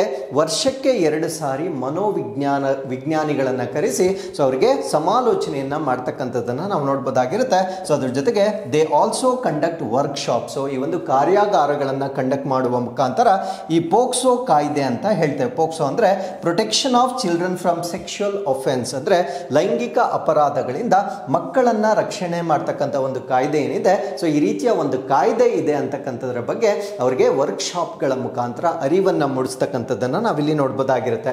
ಸೊ ಅದಾದ್ಮೇಲೆ ಫೋಕಸ್ಡ್ ಏರಿಯಾಸ್ ಯಾವ್ದ್ಯಾವ್ದು ಅಂದ್ರೆ cyber hygiene education to prevent digital addiction. So ಇತ್ತೀಚೆಗೆ ಆಗ್ತಾ ಇರ್ತಕ್ಕಂಥ ಈ ಒಂದು ಡಿಜಿಟಲ್ ವ್ಯಸನ ಏನಿರುತ್ತೆ ಆ ಒಂದು ವ್ಯಸನವನ್ನ ತಡೆಗಟ್ಟುವ ಉದ್ದೇಶದಿಂದ ಸೈಬರ್ ನೈರ್ಮಲ್ಯ ಶಿಕ್ಷಣವನ್ನ ಕೂಡ ನೀಡ್ತಕ್ಕಂಥದ್ದನ್ನು ನಾವು ನೋಡ್ಬೋದಾಗಿರುತ್ತೆ. ಸೊ ಅದ್ರ ಜೊತೆಗೆ they also educate about hygiene, contagious diseases and ill effects of the drug abuse. ಅಂದ್ರೆ ಈ ಒಂದು ಮಾದಕ ವಸ್ತುಗಳ ಸೇವನೆಯಿಂದ ಯಾವ ರೀತಿಯ ಪರಿಣಾಮಗಳನ್ನು ಅವರು ಫೇಸ್ ಮಾಡಬೇಕಾಗಿರುತ್ತೆ. ಸೊ ಇದರ ಬಗ್ಗೆ ಕೂಡ ಅರಿವನ್ನು ಮೂಡಿಸ್ತಕ್ಕಂಥದ್ದನ್ನು ನಾವಿಲ್ಲಿ ನೋಡ್ಬೋದಾಗಿರುತ್ತೆ. ಸೊ ಅದಾದ್ಮೇಲೆ moral education, this is more important. So most of the education system, ಇವತ್ತಿನ ಒಂದು ಶಿಕ್ಷಣ ವ್ಯವಸ್ಥೆ ಏನಿದೆ ಸೊ ಈ ಒಂದು ನೈತಿಕ ಶಿಕ್ಷಣ ಅಂತಕ್ಕಂಥದ್ದು ಕ್ರಮೇಣವಾಗಿ ಕಡಿಮೆ ಆಗಿದೆ. So because all the schools ಆಗಿರ್ಬೋದು ಎಲ್ಲ ಒಂದು ಶಿಕ್ಷಣ ವ್ಯವಸ್ಥೆಯಲ್ಲಿ so they are more concentrating on marks ಮತ್ತೆ ರ್ಯಾಂಕ್ಸ್ ಮೇಲೆ ಕಾನ್ಸಂಟ್ರೇಟ್ ಮಾಡ್ತಾ ಇದ್ದಾರೆ. ಸೊ ಈ ಒಂದು ಮೋರಲ್ ಎಜುಕೇಶನ್ ಅಂತಕ್ಕಂಥದ್ದು ಡಿಕ್ಲೇನ್ ಆಗ್ತಾ ಇರ್ತಕ್ಕಂಥದ್ದನ್ನು ನಾವು ನೋಡ್ಬೋದಾಗಿರುತ್ತೆ. ಸೊ ಇದನ್ನ ಮತ್ತೆ ರಿವೈವ್ ಮಾಡುವ ಉದ್ದೇಶದಿಂದ ಕಂಪಲ್ಸರಿ ಮೋರಲ್ ಎಜುಕೇಶನ್ ಅಂದ್ರೆ ಕಡ್ಡಾಯವಾಗಿ ಈ ಒಂದು ನೈತಿಕ ಶಿಕ್ಷಣವನ್ನ ಕೊಡ್ತಕ್ಕಂಥದ್ದು. ಸೊ ಇಲ್ಲಿ ಕ್ಲಾಸಸ್ ಅನ್ನ ಇನ್ನೂ ಎಕ್ಸ್ಪ್ಯಾಂಡ್ ಮಾಡಿರ್ತಾರೆ. ಅಂದ್ರೆ ಕ್ಲಾಸ್ 1 ಇಂದನೇ ಸ್ಟಾರ್ಟ್ ಆಗುತ್ತೆ, ಕ್ಲಾಸ್ 10 ವರೆಗೂ ಇವರಿಗೆ ಮೋರಲ್ ಎಜುಕೇಶನ್ ಅಥವಾ ನೈತಿಕ ಶಿಕ್ಷಣವನ್ನ ಕೊಡ್ತಕ್ಕಂಥದ್ದು ಟ್ರೂತ್, ಇಂಟಿಗ್ರಿಟಿ ಮತ್ತೆ ಸೆಲ್ಫ್ ರಿಲಯನ್ಸ್, ಸತ್ಯ, ಸಮಗ್ರತೆ ಮತ್ತು ಸ್ವಾವಲಂಬನೆಯಂತಹ ಮೌಲ್ಯಗಳ ಮೇಲೆ ಸೊ ಇವರಿಗೆ ಈ ಒಂದು ನೈತಿಕ ಶಿಕ್ಷಣವನ್ನ ವಿದ್ಯಾರ್ಥಿಗಳಿಗೆ ನೀಡ್ತಕ್ಕಂಥದ್ದನ್ನು ನಾವು ನೋಡ್ಬೋದಾಗಿರುತ್ತೆ. So this is very very important to bring discipline in children and also to bring morality in children. This is most important point ಆಗಿರುತ್ತೆ. ಅದ್ರ ಜೊತೆಗೆ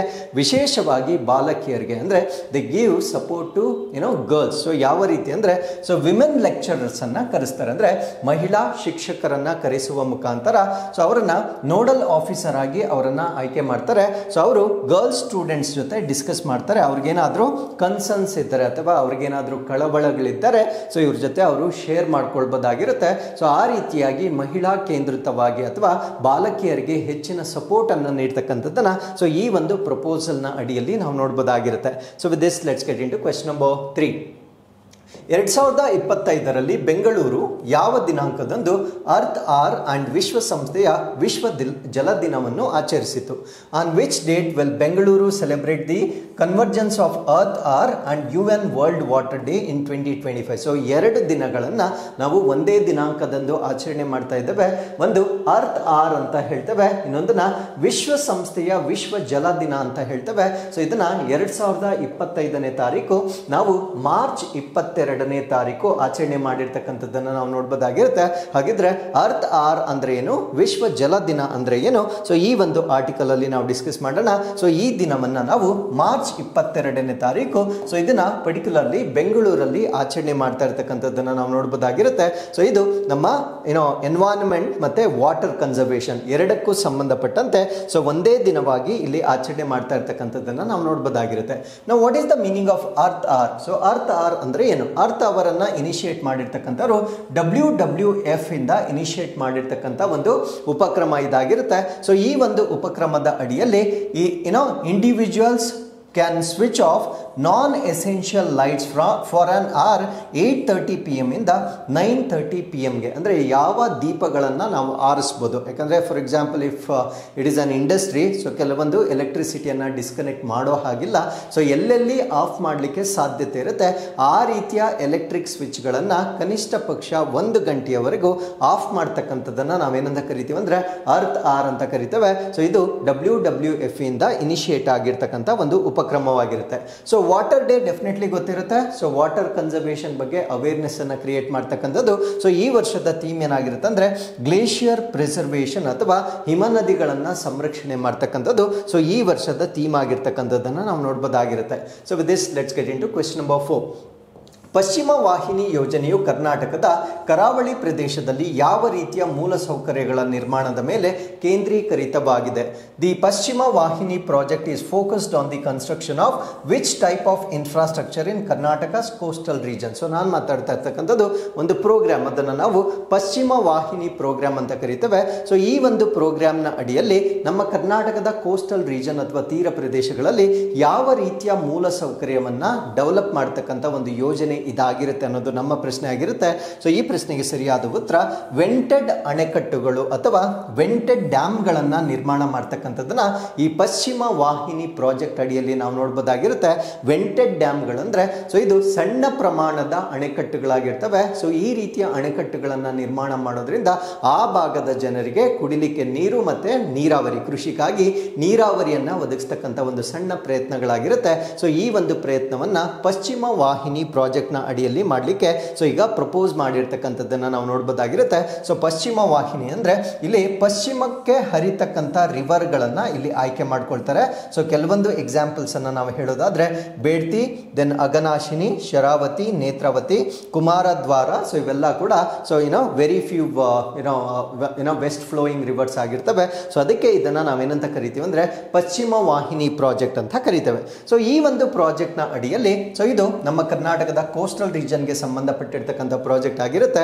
ಸೊ ಈ ಒಂದು ಪ್ರಾಜೆಕ್ಟ್ ನ ಅಡಿಯಲ್ಲಿ BJP MLA Rajesh Naik from Bantwal constituency ಇವರು ಸೊ ಕರ್ನಾಟಕ ಗೌರ್ಮೆಂಟ್ ಅನ್ನ 500 crores ಹಣವನ್ನ ಸೊ ಈ ಒಂದು ಪ್ರಾಜೆಕ್ಟ್ಗೆ ಅಲೋಕೇಟ್ ಮಾಡಿ ಅಂತಕ್ಕಂಥ ಒಂದು ರಿಕ್ವೆಸ್ಟ್ ಅನ್ನ ಮಾಡಿರ್ತಕ್ಕಂಥದ್ದನ್ನ ನಾವು ನೋಡ್ಬೋದಾಗಿರುತ್ತೆ.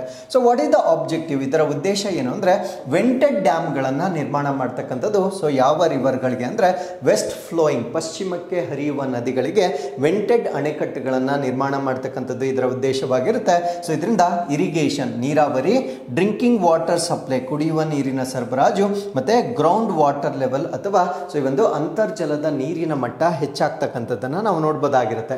So what is the scope? ಇದರ ವ್ಯಾಪ್ತಿ ಎಷ್ಟಿರುತ್ತೆ ಅಂತ ನಾವು ನೋಡೋದಾದ್ರೆ 1348 vented dams are planned. So you can see number ನೋಡಿದ್ರೇನೆ ಗೊತ್ತಾಗುತ್ತೆ. So it is not a mega project. 1348 ಡ್ಯಾಮ್ಗಳಂದ್ರೆ ಸೊ ಅದು ಈಚ್ ಯೂನಿಟ್ಗೆ ಅಷ್ಟೊಂದು ಹೆಚ್ಚು ಎಕ್ಸ್ಪೆನ್ಸಿವ್ ಆಗಿರೋದಿಲ್ಲ. ಆ ರೀತಿಯ ಡ್ಯಾಮ್ಗಳನ್ನು ನಾವಿಲ್ಲಿ ವೆಂಟೆಡ್ ಡ್ಯಾಮ್ಗಳು ಅಂತ ಕರಿತೇವೆ. ಸೊ ಆ ರೀತಿಯ ವೆಂಟೆಡ್ ಅಣೆಕಟ್ಟುಗಳನ್ನು ಸೊ ಇದರಲ್ಲಿ ಯೋಜಿಸಲಾಗಿರ್ತಕ್ಕಂಥದ್ದನ್ನು ನಾವು ನೋಡ್ಬೋದಾಗಿರುತ್ತೆ. So it covers Dakshina Kannada, Udupi, Uttara Kannada district. So ಇಲ್ಲಿ ದಕ್ಷಿಣ ಕನ್ನಡ, ಉಡುಪಿ ಮತ್ತೆ ಉತ್ತರ ಕನ್ನಡ ಜಿಲ್ಲೆಗಳನ್ನು ಈ ಒಂದು ಪ್ರಾಜೆಕ್ಟ್ನ ಅಡಿಯಲ್ಲಿ ನಾವು ನೋಡ್ಬೋದಾಗಿರುತ್ತೆ. ಸೊ ಇದರ ಬಜೆಟ್, ಟೋಟಲ್ ಬಜೆಟ್ ಅನ್ನು ನಾವು ನೋಡೋದಾದ್ರೆ ಸೊ ಇನಿಷಿಯಲ್ ಎಸ್ಟಿಮೇಟ್ನ ಪ್ರಕಾರ 3986 crore for 5 years in faced implementation. ಅಂದರೆ ಹಂತ ಹಂತವಾಗಿ ಸೊ ಇದನ್ನು ಅನುಷ್ಠಾನ ಮಾಡಲಿಕ್ಕೆ 5 ವರ್ಷಗಳಲ್ಲಿ 3986 ಕೋಟಿಗಳನ್ನು ಇಲ್ಲಿ ಖರ್ಚು ಮಾಡಲಾಗುತ್ತೆ. ಸೊ ಇದರ ಪ್ರೋಗ್ರೆಸ್, ಇದುವರೆಗೂ ಆಗಿರ್ತಕ್ಕಂಥ ಒಂದು ಪ್ರಗತಿಯನ್ನು ನಾವು ನೋಡೋದಾದ್ರೆ 106 projects were completed, 15 were ongoing ಮತ್ತೆ 2 were yet to begin. So ಇದರಲ್ಲಿ 2023ರ ಹೊತ್ತಿಗೆ 106 ಯೋಜನೆಗಳನ್ನು ಪೂರ್ಣಗೊಳಿಸಿರ್ತಾರೆ. 15 ಯೋಜನೆಗಳು ಪ್ರಗತಿಯಲ್ಲಿರುತ್ತೆ, 2 ಯೋಜನೆಗಳು ಇನ್ನೂ ಪ್ರಾರಂಭವಾಗಬೇಕಾಗಿರ್ತಕ್ಕಂಥದ್ದು, ಬಾಕಿ ಇರ್ತಕ್ಕಂಥದ್ದನ್ನು ನಾವು ನೋಡ್ಬೋದಾಗಿರುತ್ತೆ. The completed project in Dakshina Kannada and Udupi districts have significantly increased water storage capacity. Obviously ಈಗಾಗಲೇ ಮಾಡಿರ್ತಕ್ಕಂಥ ಪ್ರಾಜೆಕ್ಟ್ಸ್ ಪರ್ಟಿಕ್ಯುಲರ್ಲಿ ದಕ್ಷಿಣ ಕನ್ನಡ ಮತ್ತು ಉಡುಪಿ ಜಿಲ್ಲೆಗಳಲ್ಲಿ ಏನು ಈ ಒಂದು ಯೋಜನೆಯ ಪ್ರಕಾರ ವೆಂಟೆಡ್ ಡ್ಯಾಮ್ಗಳನ್ನು ನಿರ್ಮಾಣ ಮಾಡಿದ್ದಾರೆ. ಸೊ ಅದರಿಂದ ಗಮನಾರ್ಹವಾಗಿ ಅಲ್ಲಿರ್ತಕ್ಕಂಥ ನೀರಿನ ಶೇಖರಣೆ ಹೆಚ್ಚಾಗಿರ್ತಕ್ಕಂಥದ್ದನ್ನು ನಾವು ನೋಡ್ಬೋದಾಗಿರುತ್ತೆ. So with this let's get into question number 5. ಬ್ಯಾಕ್ಟೀರಿಯಾವನ್ನು ಬಾಹ್ಯಾಕಾಶಕ್ಕೆ ಕಳುಹಿಸಲು ಇಸ್ರೋ ಜೊತೆ ಯಾವ ಸಂಸ್ಥೆ ಸಹಯೋಗವನ್ನು ಹೊಂದಿದೆ? So which institute is collaborating with ISRO to send bacteria into space? So ಇಸ್ರೋದವರು ಸ್ಪೇಸ್ಗೆ ಬ್ಯಾಕ್ಟೀರಿಯಾವನ್ನು ಕಳಿಸ್ತಾ ಇದ್ದಾರೆ. ಸೊ ಇದನ್ನು ಮಾಡಲಿಕ್ಕೆ ಇವರು ಯಾರ ಜೊತೆಗೆ ಕೊಲಾಬ್ರೇಟ್ ಆಗಿದ್ದಾರೆ ಅನ್ನೋದು ನಮ್ಮ ಪ್ರಶ್ನೆ ಆಗಿರುತ್ತೆ. ಸೊ ಈ ಪ್ರಶ್ನೆಗೆ ಸರಿಯಾದ ಉತ್ತರ ಭಾರತೀಯ ವಿಜ್ಞಾನ ಸಂಸ್ಥೆ ಅಥವಾ ಇಂಡಿಯನ್ ಇನ್ಸ್ಟಿಟ್ಯೂಟ್ ಆಫ್ ಸೈನ್ಸ್ ಅಥವಾ IISc ಜೊತೆಗೆ ಕೊಲಾಬರೇಷನ್ ಮಾಡಿಕೊಳ್ಳುವ ಮುಖಾಂತರ ಇಸ್ರೋದವರು ಸ್ಪೇಸ್ಗೆ ಈ ಒಂದು ಬ್ಯಾಕ್ಟೀರಿಯಾವನ್ನು ಕಳಿಸ್ತಾ ಇರ್ತಕ್ಕಂಥದ್ದನ್ನು ನಾವು ನೋಡ್ಬೋದಾಗಿರುತ್ತೆ. ನಾವು what is the name of the bacteria? ಯಾವ ಬ್ಯಾಕ್ಟೀರಿಯಾವನ್ನು ಇವರು ಕಳಿಸ್ತಾ ಇದ್ದಾರೆ ಅಂದರೆ ಅದನ್ನು ಸ್ಪೋರೋಸಾರ್ಸಿನಾ ಪೆಸ್ಟಿಯೂರಿ ಅಂತ ಕರಿತೇವೆ. ಸೊ ಈ ಒಂದು ಸ್ಪೋರೋಸಾರ್ಸಿನಾ ಪ್ಯಾಸ್ಟಿಯೂರಿ ಅಂತ ನಾವೇನು ಹೇಳ್ತೇವೆ. ಸೊ ಈ ಒಂದು ಬ್ಯಾಕ್ಟೀರಿಯಾವನ್ನು ಕಳಿಸ್ತಾ ಇರ್ತಕ್ಕಂಥದ್ದನ್ನು ನಾವು ನೋಡ್ಬೋದಾಗಿರುತ್ತೆ. ಸೊ ಇದು ಇಂಡಿಯಾಸ್ ಫಸ್ಟ್ ಬಯೋಲಾಜಿಕಲ್ ಸ್ಯಾಟಲೈಟ್ನ ಮುಖಾಂತರ ಅಂದರೆ ಭಾರತ ದೇಶದ ಮೊಟ್ಟ ಮೊದಲ ಜೈವಿಕ ಉಪಗ್ರಹ ಅಂತ ಹೇಳ್ತೇವೆ. ಆ ಜೈವಿಕ ಉಪಗ್ರಹಕ್ಕೆ ಏನಂತ ನಾಮಕರಣ ಮಾಡಿರ್ತಾರೆ ಅಂದರೆ ಮನಸ್ ಅಂತ ನಾಮಕರಣ ಮಾಡಿರ್ತಾರೆ. ಮನಸ್ ಅಥವಾ ಮಾನಸ್, ಇದರ ಫುಲ್ ಫಾರ್ಮ್ ಏನು ಅಂದರೆ ಮೈಕ್ರೋಬಿಯಲ್ ಅನಾಲಿಸಿಸ್ ಇನ್ ಸ್ಪೇಸ್ ಅಂತ ಹೇಳ್ತೇವೆ. ಸೊ ಇದು ನಮ್ಮ ಭಾರತ ದೇಶದ ಮೊಟ್ಟ ಮೊದಲ, ಸೊ ಭಾರತೀಯ ವಿಜ್ಞಾನ ಸಂಸ್ಥೆ ಭಾರತದ ಮೊದಲ ಜೈವಿಕ ಉಪಗ್ರಹವಾಗಿರ್ತಕ್ಕಂಥ ಮಾನಸ್ ಅಥವಾ ಮಾನಸ್ನ ಫುಲ್ ಫಾರ್ಮ್ ಬಾಹ್ಯಾಕಾಶದಲ್ಲಿ ಸೂಕ್ಷ್ಮ ಜೀವಿ ವಿಶ್ಲೇಷಣೆಯ ಭಾಗವಾಗಿ ಸೊ ಈ ಒಂದು ಬ್ಯಾಕ್ಟೀರಿಯಾವನ್ನು, ಇದೊಂದು ಮಣ್ಣಿನ ಬ್ಯಾಕ್ಟೀರಿಯಾ ಆಗಿರುತ್ತೆ, ಅಂದರೆ ಸಾಯಿಲಲ್ಲಿ ಇರ್ತಕ್ಕಂಥ ಬ್ಯಾಕ್ಟೀರಿಯಾ ಆಗಿರುತ್ತೆ. ಸೊ ಇದನ್ನು ಬಾಹ್ಯಾಕಾಶಕ್ಕೆ ಕಳಿಸ್ಲಿಕ್ಕೆ ಇಸ್ರೋ ಜೊತೆಗೆ ಸಹಯೋಗವನ್ನು ಮಾಡಿರ್ತಕ್ಕಂಥದ್ದನ್ನು ನಾವು ನೋಡ್ಬೋದಾಗಿರುತ್ತೆ. ಏನಕ್ಕೆ ಬ್ಯಾಕ್ಟೀರಿಯಾವನ್ನು ಕಳಿಸ್ತಾ ಇದ್ದಾರೆ, ಇದರ ಉದ್ದೇಶ ಏನು ಅಂತ ನಾವು ನೋಡೋದಾದ್ರೆ to study the bacteriums growth pattern and behaviour in extra terrestrial condition. Extra terrestrial ಅಂದರೆ ಸೊ ಅದು ಭೂಮ್ಯಾತೀತ ಅಂದರೆ ಭೂಮಿಯಿಂದ ಹೊರಗಡೆ, ಸೊ ಅದು ಯಾವ ರೀತಿ ಅದು ಬೆಳವಣಿಗೆ ಆಗುತ್ತೆ ಅಥವಾ ಅದರ ನಡವಳಿಕೆ ಹೇಗಿರುತ್ತೆ ಅನ್ನೋದನ್ನ ಸೊ ಅಧ್ಯಯನ ಮಾಡ್ತಕ್ಕಂಥದ್ದು ಇದರ ಉದ್ದೇಶವಾಗಿ ನಾವು ನೋಡ್ಬೋದಾಗಿರುತ್ತೆ. ಸೊ ಈ ಒಂದು ರಿಸರ್ಚ್ ನಾವು ಏನಕ್ಕೆ ಮಾಡಬೇಕು, ಬ್ಯಾಕ್ಟೀರಿಯಾ ಅಲ್ಲಿ ಹೇಗೆ ಬಿಹೇವ್ ಮಾಡುತ್ತೆ ಅದ್ರ ಬಗ್ಗೆ ನಮ್ಗೆ ಏನಕ್ಕೆ ಗೊತ್ತಾಗಬೇಕು ಅಂತ ನಾವು ನೋಡೋದಾದ್ರೆ it is crucial to understanding how micro organisms react in space which is essential for creating habitable environment for future human space missions. ಅಂದರೆ ಭವಿಷ್ಯದಲ್ಲಿ ನಾವು ಬಾಹ್ಯಾಕಾಶದಲ್ಲಿ ಮಾಡ್ತಾ ಇರ್ತಕ್ಕಂಥ ಯಾತ್ರೆಗಳಿಗೆ ವಾಸಯೋಗ್ಯ ವಾತಾವರಣಗಳನ್ನು ಸೃಷ್ಟಿ ಮಾಡಲಿಕ್ಕೆ ಈ ಬಾಹ್ಯಾಕಾಶದಲ್ಲಿ ಸೂಕ್ಷ್ಮ ಜೀವಿಗಳು ಯಾವ ರೀತಿ ರಿಯಾಕ್ಟ್ ಮಾಡುತ್ತೆ ಅನ್ನೋದ್ರ ಬಗ್ಗೆ ನಾವು ಅಧ್ಯಯನ ಮಾಡಬೇಕಾಗಿರುತ್ತೆ. ಬಿಕಾಸ್ ನಾವು ಮುಂದೆ ಮಾಡ್ತಾ ಇರ್ತಕ್ಕಂಥ ಒಂದು ಬಾಹ್ಯಾಕಾಶ ಯೋಜನೆಗಳಲ್ಲಿ ಯಾತ್ರೆಗಳಿಗೆ ಅಂದರೆ ಆಸ್ಟ್ರೋನಾಟ್ಸ್ ಅಥವಾ ಖಗೋಳ ಶಾಸ್ತ್ರಜ್ಞರಿಗೆ ವಾಸಯೋಗ್ಯ ವಾತಾವರಣವನ್ನು ಸೃಷ್ಟಿ ಮಾಡಲಿಕ್ಕೆ ಸೊ ಈ ಒಂದು ಸೂಕ್ಷ್ಮ ಜೀವಿಗಳು ಹೇಗೆ ಬಿಹೇವ್ ಮಾಡುತ್ತೆ ಅನ್ನೋದ್ರ ಬಗ್ಗೆ ನಾವು ಅಧ್ಯಯನ ಮಾಡ್ತಕ್ಕಂಥದ್ದು ಸೂಕ್ತವಾಗಿರೋದನ್ನು ನಾವಿಲ್ಲಿ ನೋಡ್ಬೋದಾಗಿರುತ್ತೆ. ಹಾಗಿದ್ರೆ ಇದನ್ನ ಕಳಿಸ್ತಾ ಇರ್ತಕ್ಕಂಥ ಸ್ಯಾಟಲೈಟ್ ಅನ್ನು ನಾವು ಮಾನಸ್ ಅಂತ ಕರಿತೇವೆ. ಸೊ ಇದೊಂದು ಕಾಂಪ್ಯಾಕ್ಟ್ ಬಯೋಲಾಜಿಕಲ್ ಸ್ಯಾಟಲೈಟ್ ಆಗಿರುತ್ತೆ. ಕಾಂಪ್ಯಾಕ್ಟ್ ಅಂದ್ರೆ ಅತ್ಯಂತ ಚಿಕ್ಕದಾಗಿರ್ತಕ್ಕಂಥ ಒಂದು ಜೈವಿಕ ಉಪಗ್ರಹವಾಗಿರುತ್ತೆ to house and monitor the bacteria. So ಇದರಲ್ಲಿ ಬ್ಯಾಕ್ಟೀರಿಯಾನ ಇಡಲಾಗುತ್ತೆ ಮತ್ತು ಬ್ಯಾಕ್ಟೀರಿಯಾವನ್ನ ಅಧ್ಯಯನ ಮಾಡ್ತಕ್ಕಂಥದ್ದನ್ನ ನಾವಿಲ್ಲಿ ನೋಡ್ಬೋದಾಗಿರುತ್ತೆ. So it is a smaller version. ಇದನ್ನ ನಾವೇನಂತ ಕರಿತೀವಿ ಅಂದ್ರೆ ಪೀಕೋ ಸ್ಯಾಟಲೈಟ್ ಅಂತ ಕರಿತೀವಿ. ಅಂದ್ರೆ ಅದೊಂದು ಚಿಕಣಿ ಉಪಗ್ರಹವಾಗಿರೋದ್ರಿಂದ ಇದನ್ನ ನಾವು ಪೀಕೋ ಸ್ಯಾಟಲೈಟ್ ಅಂತ ಕರಿತೇವೆ. So this will be launched by Hyderabad based startup Skyroot Aerospace. So ಇದನ್ನ ಹೈದರಾಬಾದ್ ಮೂಲದ ಒಂದು ಸ್ಟಾರ್ಟ್ಅಪ್ ಆಗಿರ್ತಕ್ಕಂಥ ಸ್ಕೈ ರೂಟ್ ಏರೋಸ್ಪೇಸ್ ಇಂದ ಮುಂದಿನ ಕಮಿಂಗ್ ಮಂತ್ಸ್ಗಳಲ್ಲಿ ಅಥವಾ ಮುಂದಿನ ತಿಂಗಳುಗಳಲ್ಲಿ ಸೊ ಇದನ್ನ ಲಾಂಚ್ ಮಾಡ್ತಕ್ಕಂಥದ್ದನ್ನ ನಾವಿಲ್ಲಿ ನೋಡ್ಬೋದಾಗಿರುತ್ತೆ. ಸೊ ಈಗ ನಾವು ಇಂಡಿಯನ್ ಇನ್ಸ್ಟಿಟ್ಯೂಟ್ ಆಫ್ ಸೈನ್ಸ್ ಇದರ ಬಗ್ಗೆ ನಾವು ಬೇಸಿಕ್ ಮಾಹಿತಿಯನ್ನು ತಿಳ್ಕೊಳ್ಳೋದಾದ್ರೆ ಸೊ ಇದಿರ್ತಕ್ಕಂಥದ್ದು ನಮ್ಮ ಬೆಂಗಳೂರಿನಲ್ಲಿ. ಸೊ ಇದನ್ನು ನಾವು India's premier institution for advanced scientific and technological research ಅಂತ ಹೇಳ್ತೀವಿ. ಅಂದ್ರೆ ಮುಂದುವರೆದ ವೈಜ್ಞಾನಿಕ ಮತ್ತು ತಾಂತ್ರಿಕ ಸಂಶೋಧನೆಗಾಗಿ ಇರ್ತಕ್ಕಂಥ ಸೊ ಒಂದು ಪ್ರತಿಷ್ಠವಾಗಿರ್ತಕ್ಕಂಥ ಸಂಸ್ಥೆ ಅಂತ ನಾವು ಇದನ್ನ ಕನ್ಸಿಡರ್ ಮಾಡಬಹುದಾಗಿರುತ್ತೆ.